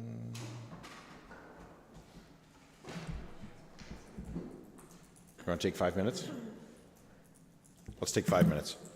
1:20.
119, and I'll call the meeting back to order, and we have an amendment to the motion on the floor, which is moved by Grigg, seconded by Stewart, and that council directs staff to review the traffic calming policy for proposed amendments or exploration of a new parking-related policy to increase safety and bring recommendations back to council for consideration. Deputy Mayor Grigg, do you want to speak to that? I think most of why I'm asking for this I've already spoken to. I fully agree that in looking at any individual site, it's important to think on the policy scale in terms of putting in place something that we can implement at any area of concern, so that we can have sort of a consistent metric or a consistent model when looking at any particular issue across the township. And for this issue, it happens to be safety around parking. Anybody else want to speak to the amendment? All's in favor? Opposed? That is carried. So now the amended motion on the floor is moved by Grigg, seconded by Stewart, that council receive and file report 2024-067, and that council direct staff to review the traffic calming policy for proposed amendments or exploration of a new parking related policy to increase safety and bring recommendations back to council for consideration. Is there any discussion of the amended motion? Deputy Mayor Grigg. Yeah, it was important for me not to have the recommendation in the report defeated, because that's definitely not what I'm looking to commit to. By receiving and filing, this input from staff is still something that's available to us, and we can revisit this decision and potentially implement the recommendation in it at some point in the future. So I'm happy to have received and filed that report, and I didn't want, if it were defeated, there'd just be an added barrier in bringing it back to council. So at any point, any member of council would be able to bring this topic back, either in conjunction with a new policy or separate from it. Any other discussion on the amended motion? All those in favor? Opposed? That is carried. And 9.4C, report 2024-066 from the Deputy Clerk Legislative Coordinator regarding sign bylaw amendments. Maggie, is there anything you want to highlight for council before I ask them for questions? Nope, I'll just leave it open for questions. Questions from council? Moved by Stewart, seconded by Finch, that council approve the proposed amendments to the sign bylaw as indicated in report 2024-066. Is there any discussion? All those in favor? Opposed? That is carried. 9.4D, report 2024-073 from the Chief Administrative Officer regarding development options for the former Embro Public Works Shop property. Don, is there anything you want to highlight for council before I ask them for questions? Yes, so when this motion or this matter was brought forward to council some time ago, there was direction given to negotiate with the Langlois family about a different parcel of land. So we've tried to do that given the timeframes that we're under with the County of Oxford and the funding available for this project. The timeframes that the Langlois family are under, it just didn't marry up with what we were looking to accomplish to have this project move forward in a timely manner. There was good intentions on their behalf, but it didn't work with the planning approvals that are going to be required and the studies that they need to complete in order to have their plan of subdivision, OPA, and zoning bylaw approved by the various councils. So we would have liked to have looked at their parcel, but in the end, it just did not work out. And we were back to two choices, one being the recreation property. And again, that would have been a little more problematic moving it forward in a timely fashion, because there would have had to be servicing to that site, and the county would have had to obtain approvals for the ECAs for that site. So it would have been a little slower as well. The easiest site to develop is the public workshop, and we can do that in a relatively quick manner if council gives staff the authority to proceed under the next steps. Questions from council on the report? Councillor Mitchell. So Don, based on what you just said and based on what was in the report, the proposal to build this affordable housing project apartment building on the Langwa property is dead in the water, but Oxford County is still interested in doing something in Embro if we can provide a piece of property to do it.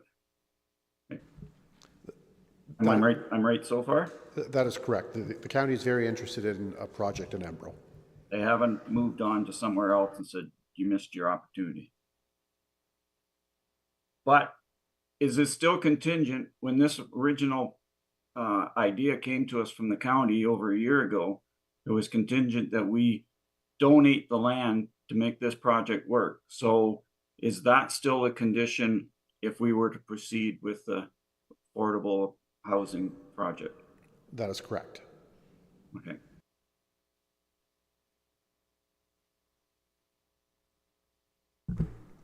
Anyone else? Questions on the report? Councillor Stewart. Yeah, I'm just going to, for clarity, direct this to the fire chief, just regarding the ongoing discussion here again about the hall. So maybe if you can explain a little bit more background, because we've had feedback in the past, and I know there's been some change of staff here anyways, so that's fine to have a fresh pair of eyes on it. But just with respect to the possibility or the need for the fire hall to be relocated, it looks to me like, based on this report, is sort of back on the table as an option. Could you just expand on maybe change in tune, or what kind of lens you're going to bring to that when you're looking at that possibility?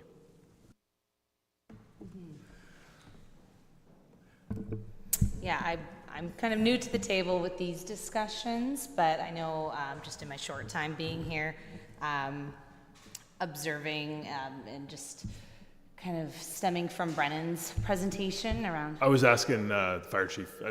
Oh, sorry. Yeah. No, it's okay. I was like, you could answer. You could try to answer. it. You guys are sitting so close together. You want me to keep going? I'll go. Absolutely, yeah. So the idea to bypass the use of that land came from a very good place. Came from a number of people looking at their needs assessment over the next number of years and saying that we can do without, and it was an attempt to keep property taxes down and not dig too deeply into our pockets. And it came from an honest place. Then I asked the question, is this the 50-year solution? And the answer was no. And from that lens, I at least have to take a look at the fiscal responsibility of putting more money into the old fire hall to keep it running at what is suboptimal levels. Yeah, and I think when we had this discussion a while back, when we were looking at possible sites for an affordable housing project with the county,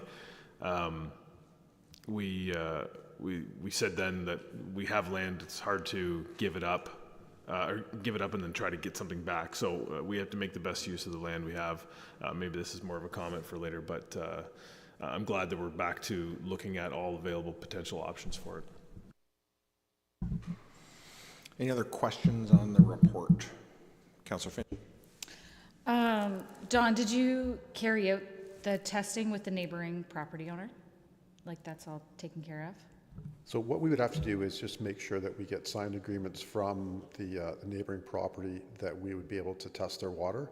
And to this point in time, they've had no objection to that. So it would be a formal agreement in writing that we would be able to test for chlorides.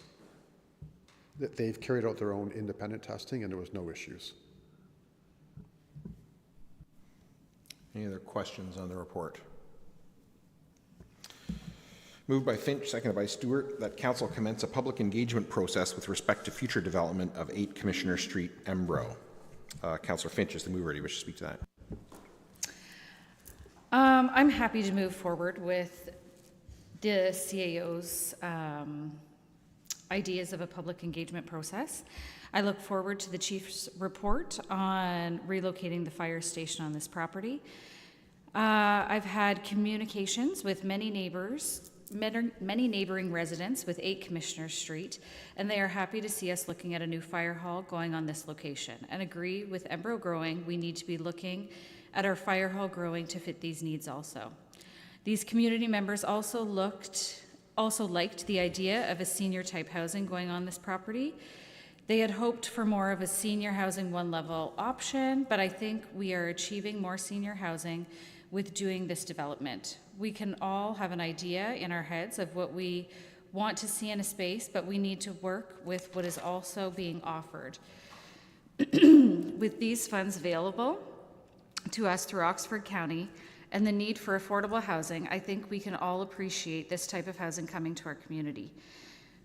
We heard loud and clear last year the community is not willing to give up the green space for this development, so I agree with the report from the CAO that these lands are the next best option for the project.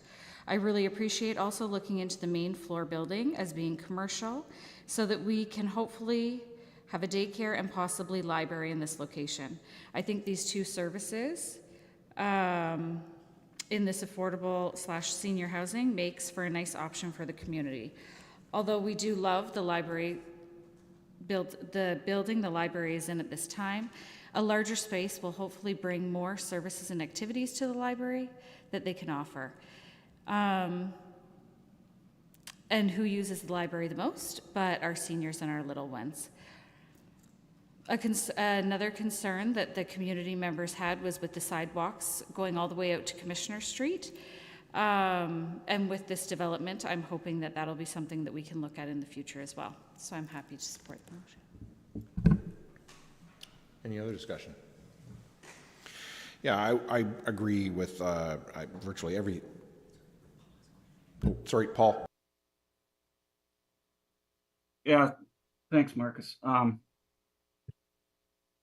I was the only one that didn't support that we went forward with the Langlois proposal to build the apartment building because I didn't think it was going to achieve what we wanted, that would provide rental units for people that were middle income housing or households.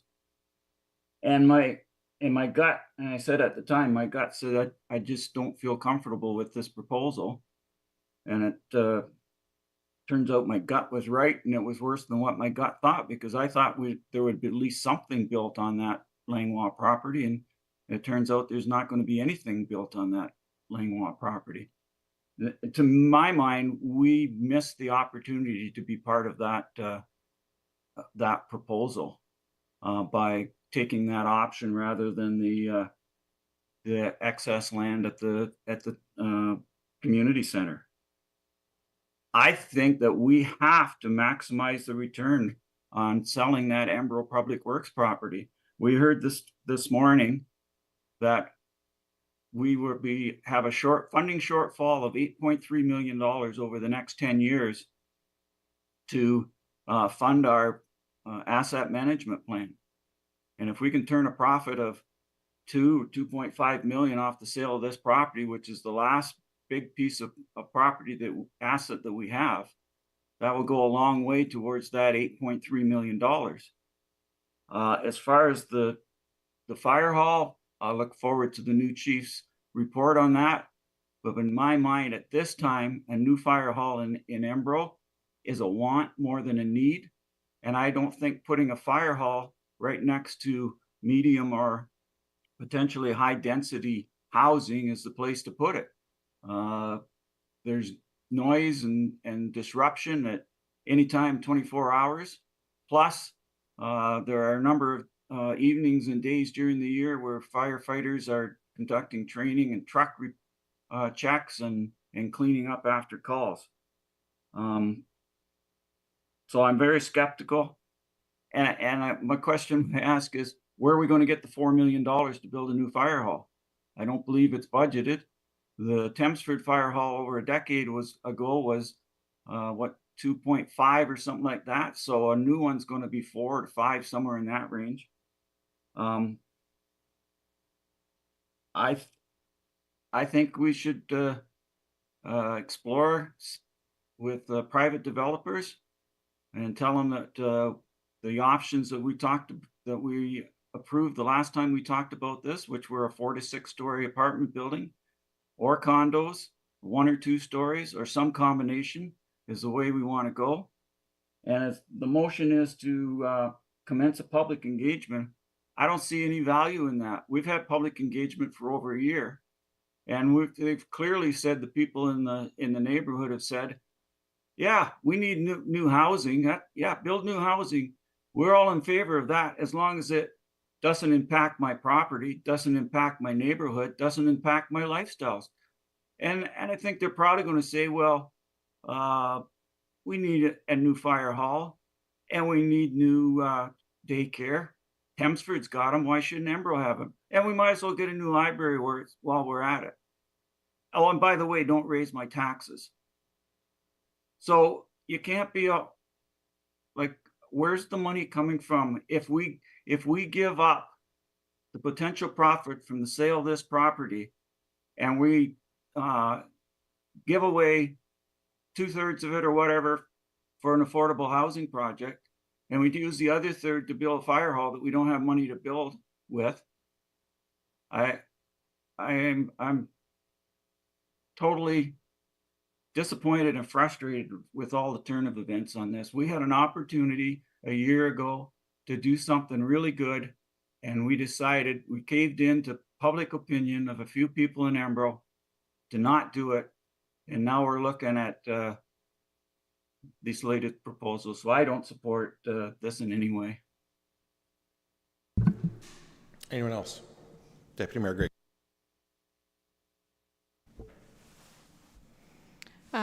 I just wanted to respond a little bit to some of Councillor Mitchell's comments there, because I do share some of the frustrations and some of the hindsight as to, where this process started and what could have been possible, and what has transpired since and where we are now. I think the reality is we started this conversation with opportunity. We came up against some public pressures and pushback, and we made the decision to explore other options, and those other options turned up some great potential. I know that I feel better knowing that we explored those other options, and that for some time there it looked like there was going to be something that could work well for everybody. It's unfortunate that that is not going to align with the timeline to get this funding from the county. My priority now is looking at the availability of that funding and the potential to still salvage a project that not only is right for our housing continuum, but also right for Embro. My inbox has been full of comments from the community, and I think what Embro is saying loud and clear is that they want to be a part of this process. I think the methods of interacting have been far more productive this year than they were last year, and I think that now that we are talking about a new plot of land, report from Fire Chief is an important consideration. Ongoing communication with county staff for availability of funds is an important piece of the communication, but we also need to continue consulting with the public, and that consultation has never been specific to this property. So I would like to hear that. When we last looked at a report exploring 4 potential options for development on these lands in relation to, I believe it was when we had the environmental assessment done on the properties, what triggered that analysis. My comments at that time were that I was hesitant to really endorse or proceed with any specific type of development for those lands until we knew what was happening with the affordable build, where it was going, what it was going to include or not include. Every potential option that has been in this report and previous reports are all good for the community. But if we know one area was going to achieve certain things, then it gave us potential to achieve different things for the overall health of the community at 8 commissioners. Because that separate location is not viable for proceeding at this time, then I am interested in revisiting that conversation for 8 Commissioner Street. I think if we wait until we hear back from Fire Chief before we consider moving forward, or before we consider public consultation, we're just dragging out the process and we're going to lose out on this funding. So I will be in support of endorsing moving forward with public consultation. I think it's just going to give us the tools to put everything on the table and have that thorough discussion at a meeting in the near future where we can plan.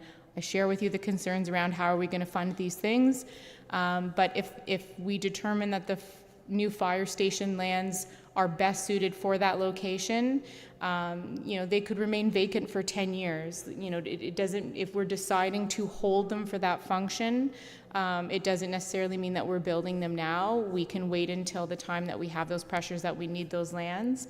And I have a huge concern. I mean, the asset management funding shortfall is a concern, but I really don't feel that one-time funding source is a method of achieving financial affordability of our services in the short term, because in the long run we still need to have the capacity built within our taxation structure, or more thorough supports from our provincial government to fund those things ongoing. Any other discussion? I think this is the right thing to do, move forward with the public engagement process. We've been talking with the community for, I think, about a year about this, and I think the emails that I've been getting, I think some of you got all of them, have been like quite thoughtful and constructive, and I think it's worth having some engagement on that. The reality is that in the end, it's going to be council's decision. The reality is that, you know, council's going to have to, amongst the five of us, and there's no guarantee the five of us will agree on what we do with this in the end. But certainly in the case of residents, you know, at one end of the extreme is cut whatever you have to do and keep the taxes down. And at the other end of the extreme is spend whatever it takes and get me all the services I want. The vast majority of our residents are somewhere very much in the middle of those two extremes. I would suggest that what's going to end up happening is we're going to find some kind of compromise solution, probably. Where exactly in the middle of that compromise lies, I don't know where that's going to end up. I think a public engagement process should be an important part of that. And I think part of that is going to be for residents to understand that, you know what, probably very few people in Zorra are going to get exactly what they want out of this whole thing, as is the case with almost every decision we make here, right? That's the reality of this job. It's going to be compromises. But I think that the public engagement, the informal public engagement that, frankly, Councillor Finch has led over the last year has moved this conversation on to where the input we're getting is higher quality, and I think this would be a good thing to do, to do this. I think we shouldn't take a long time in doing this engagement process, but I think we should do it and talk to them about the practical realities, as Councillor Mitchell said, of, okay, if you want it here, well, then that might cost us more money. Are we all prepared to pay more taxes to get the solution that you want, or not? You know, because you cannot, in fact, have your cake and eat it too. I think this public engagement process would be an opportunity for us to have a very frank discussions with residents about that. You want a new fire hall? That's going to cost money too. Do we in fact need a new fire hall? Do we set the land aside temporarily until we figure that out? I think these are good conversations to have. And at the same time, I want to say, in my other role as a county councillor, very frustrated that it's taking so long for this to happen. Very disappointed the Langlois land didn't come through. We need housing. That is an absolute reality, and I really wish we could have moved much, much faster on this than we have. But in the end, I think a public engagement process is the way to do it, because we need to do it not only fast, but we need to do it right, and I think this is the right way to do it. Any other discussion before I call the question? Moved by Finch, seconded by Stewart, that council commence a public engagement process with respect to future development of 8 Commissioner Street, Embro. Is there any further discussion? All those in favor? Opposed? That is carried.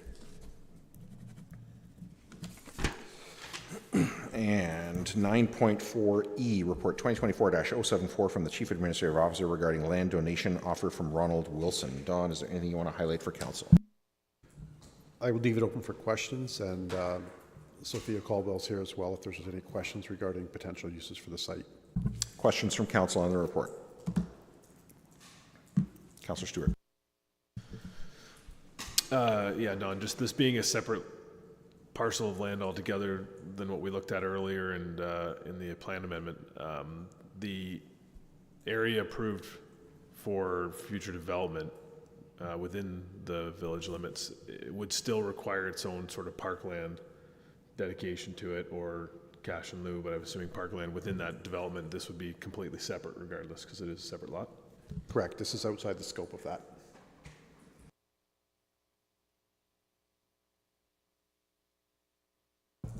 Councillor Mitchell.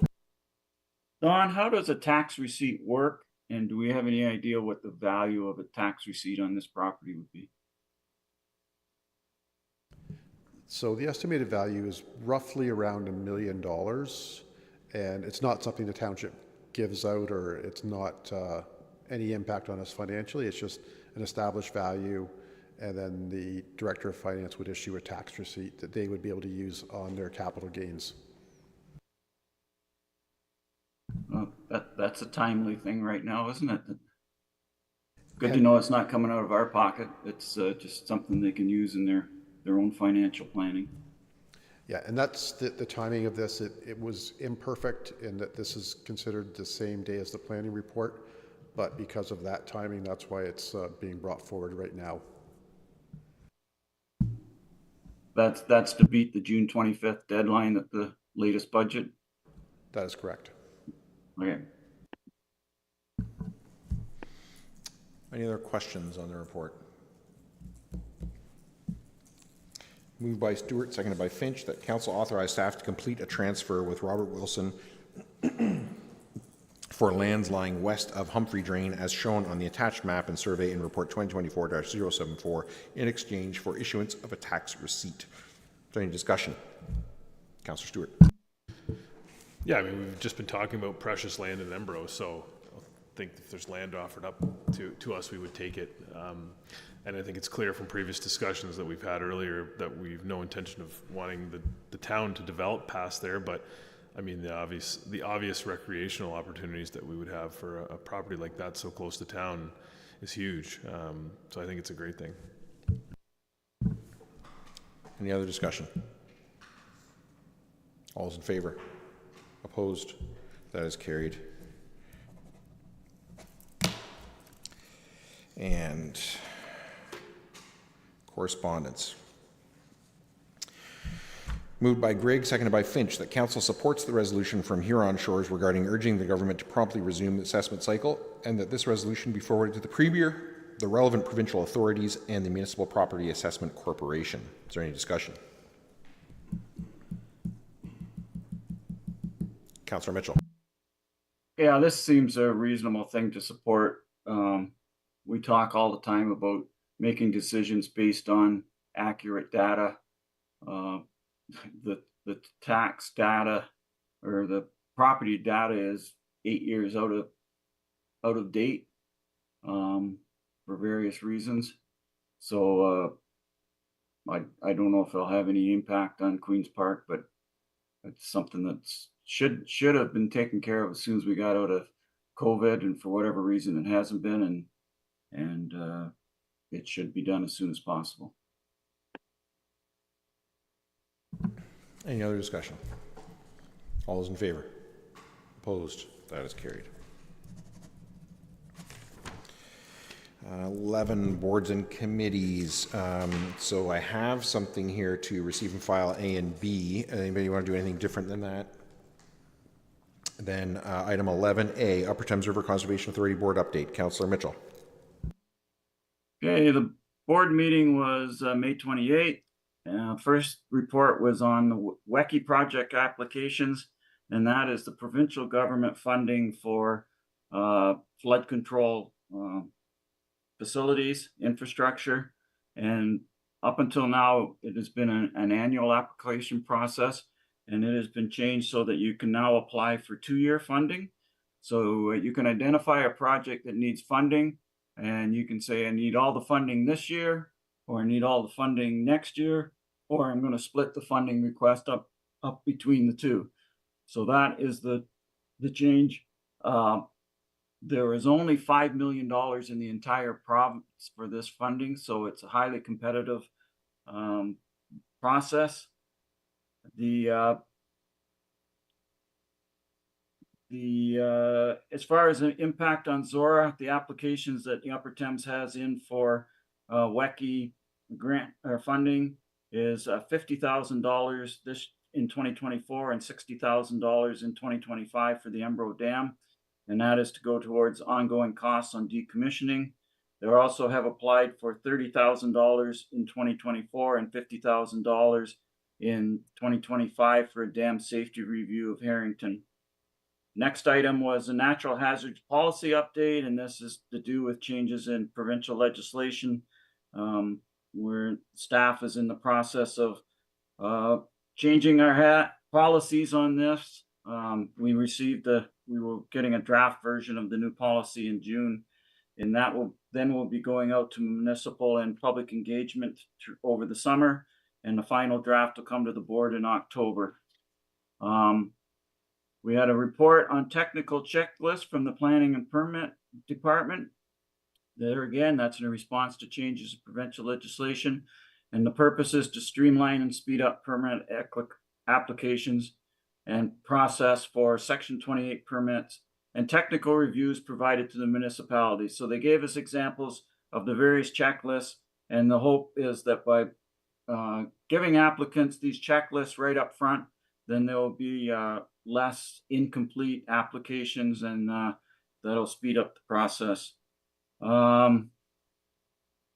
We also had a report on our draft land strategy consultation, where again to do with provincial legislation, and was a draft document presented to the board, and we'll be seeking feedback from municipalities, Indigenous communities, and special interest groups in the general public. The Upper Thames owns 14,700 acres of land and water, and they're currently doing a land inventory of all those pieces of property and revising our policy on acquisition, usage, and disposition of Upper Thames property, so that it meets the goals of the Upper Thames and also is in compliance with provincial legislation. Section 28 permit reports. There was one routine permit that this was for as of April 30th. There was one routine permit in Zorra for natural gas pipeline and one minor permit in Zorra for culvert replacements. We had a report on hazard mapping updates. There again has to do with changes in legislation. This is a huge project because there are 2,000 kilometers of watercourse in the Upper Thames watershed. They're looking at 130,000 elevation points, 12,000 watercourse channel cross sections, 35,000 data points on 3,000 bridges and culverts. So obviously they can't do this all at once. They're dividing it up into various smaller sections, and what they're looking at is modeling on how much water comes off the landscape and how it moves. The flood mapping was last done in the late 1980s, and so there's been a lot of changes since then. The erosion mapping, which is included in this, was done between 1996 and 2006, so it is also fairly out of date. So the first package that they have worked on is for the North Thames from Mitchell to London, the South Thames from Pittock to London, and downstream of the Thames from London to Delaware. And there again, peer review, and then it'll be going for municipal and public consultations. We had our financial update from January 1st to April 30th. All revenues and expenses are in line with what we had budgeted for.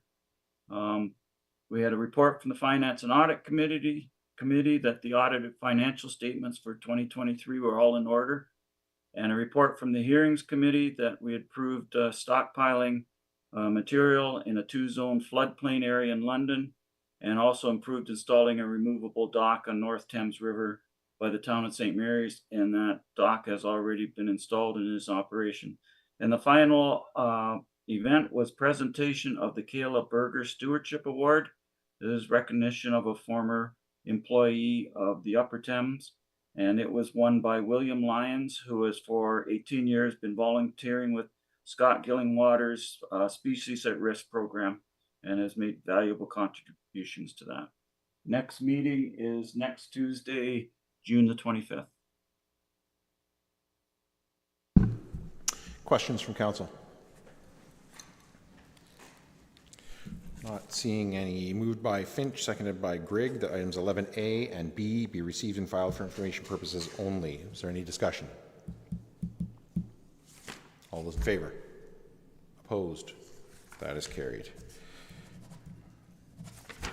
And 12, information items. So I have something here to receive and file A through D inclusive. Does anybody want to do anything different with any of those? Moved by Finch, seconded by Grigg, that items 12A through D be received and filed for information purposes only. Is there any discussion? Councillor Deputy Mayor. I just wanted to provide brief comment on item 12C. Not looking to do anything with it, but just wanted to pull it out for highlight. Sorry, I was having a sidebar there. Sorry, I didn't want to do anything with it, but I just wanted to pull out item 12C for discussion, not with any action affiliated. I just wanted to verbally, okay. Discuss. So item 12C is a correspondence from Ontario Municipal Administrators Association recognizing 30 years of service of our Chief Administrative Officer, Don McLeod. It feels very timely that we're sitting in the office that is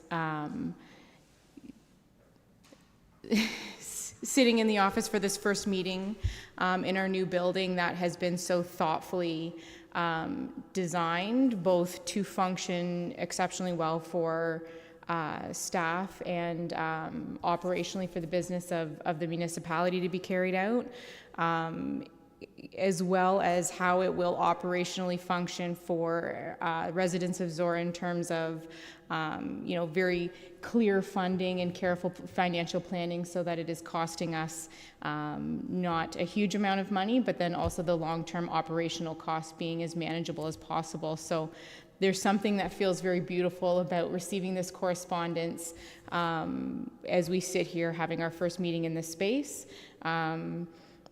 I initially thought this is sort of, this is one of your last big projects, but I've only been at this table for 6 years, and the big projects that you have been overseeing and delivering on are, when I start counting them, I run out of space. So I didn't want us to just receive and file without taking a pause and acknowledging that this is difficult work.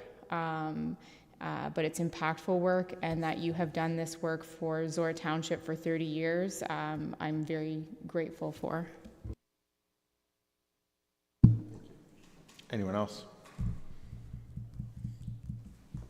So I'm going to keep most of my comments until your 30 and a half year at the end of this year when you're done at Zorra, and as far as I know, done with municipal government. I'll keep most of them until then. But I think the Deputy Mayor made a good link between the first meeting in this office and your 30 years of service in municipal government and all the other projects that you've done. And certainly Zorra has extracted maximum value out of your 30 years, and the vast majority of them have been here. And I would certainly say to anybody, if I have been successful in this role in any way whatsoever, it has certainly been due in no small part to the never-ending discussions that we have and the constant advice that you give me. Whether we agree with each other or not, the discussions are always valuable to have, and I would encourage any council in general, but also any head of council to look for a CAO who challenges them, who says, I hear you, but have you considered, what about this thing that we've never done? Whether you end up doing the thing that you're considering or not, you almost inevitably end up in a better place. And you have always been, as long as I've been here, I think, and certainly before my time, I think you've always been one of those people who brings those, crazy ideas to the table to say, let's at least consider this before an opportunity slips by. I know, long service awards go out all the time, and they should happen and they should be acknowledged. It's a pity there isn't a more measurable way to quantify people's actual contribution, because there's 30 years of service and there's 30 years of service. I think in the context of Zorra, we've gotten much more than our, 28 years. I think we've gotten more than 28 years worth of value out of you while you were here. So they did send along an award for us to present to you in a beautiful case. And I think they're going to want a photo as well. Okay. And there you go. Should we stand in front of the meeting? Yeah, we should. We should, in front of the meeting.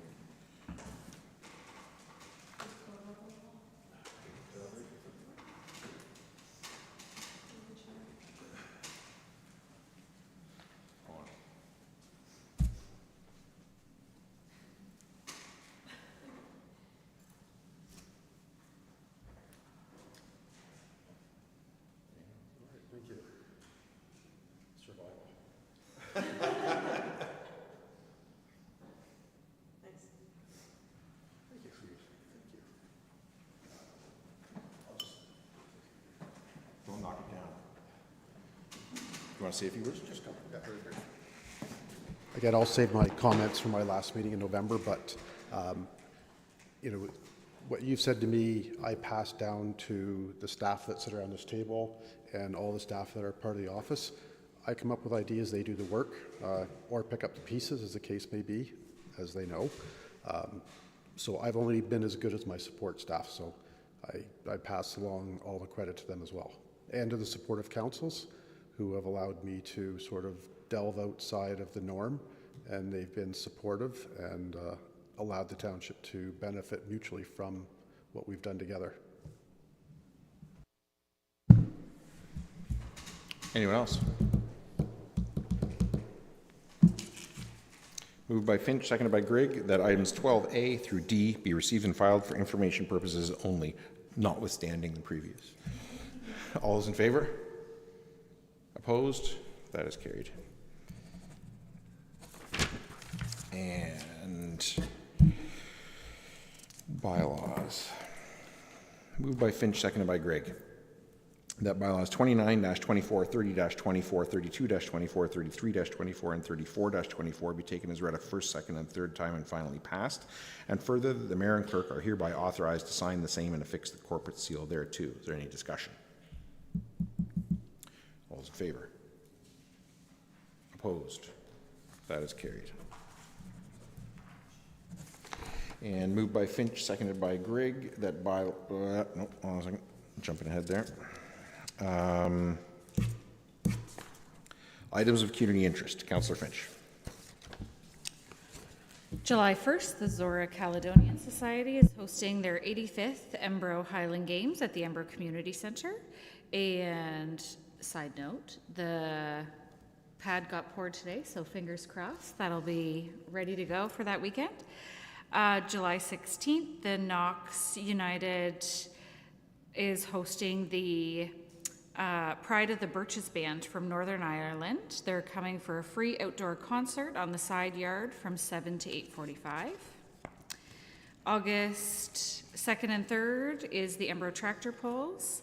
The gates open Friday at 4 p.m. And August 12th to 16th, the Embro Community Vacation Bible School will be at the Knox Presbyterian Church from 8:45 to 12, and you can pick up your registrations at the Embro Hub or the food market. Any other events or items of community? Councillor Mitchell. This Saturday, June 22nd, is Brown's Tractor Day at Brown's Corners from 8 a.m. till, it said early afternoon, so I guess that means when everybody goes home. And there's breakfast available from 8 to 10:30. Not sure what the breakfast costs, but there's no charge for the Tractor Day. The next day, on June 23rd at 2 p.m., Chalmers United in Kintore has Roy LeBlanc Tribute Band. He does imitations of Elvis, Roy Orbison, and Johnny Cash. Tickets are $35. And on Thursday, July 4th is the annual Brown's Chicken Barbecue at Brown's Church. And the ticket, it runs from 4:30 to 7 p.m. Drive-through event. Deadline for tickets is June 30th, and they're $25 a meal.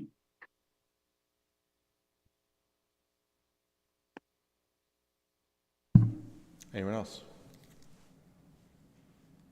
All right. Moved by Finch, seconded by Grigg, that bylaw 35-24, being a bylaw to confirm the proceedings of council held June 19th, 2024, be read a first, second, and third time this June 19th, 2024, and further that the mayor and clerk are hereby authorized to sign the same and affix the corporate seal thereto. Is there any discussion? All those in favor? Opposed?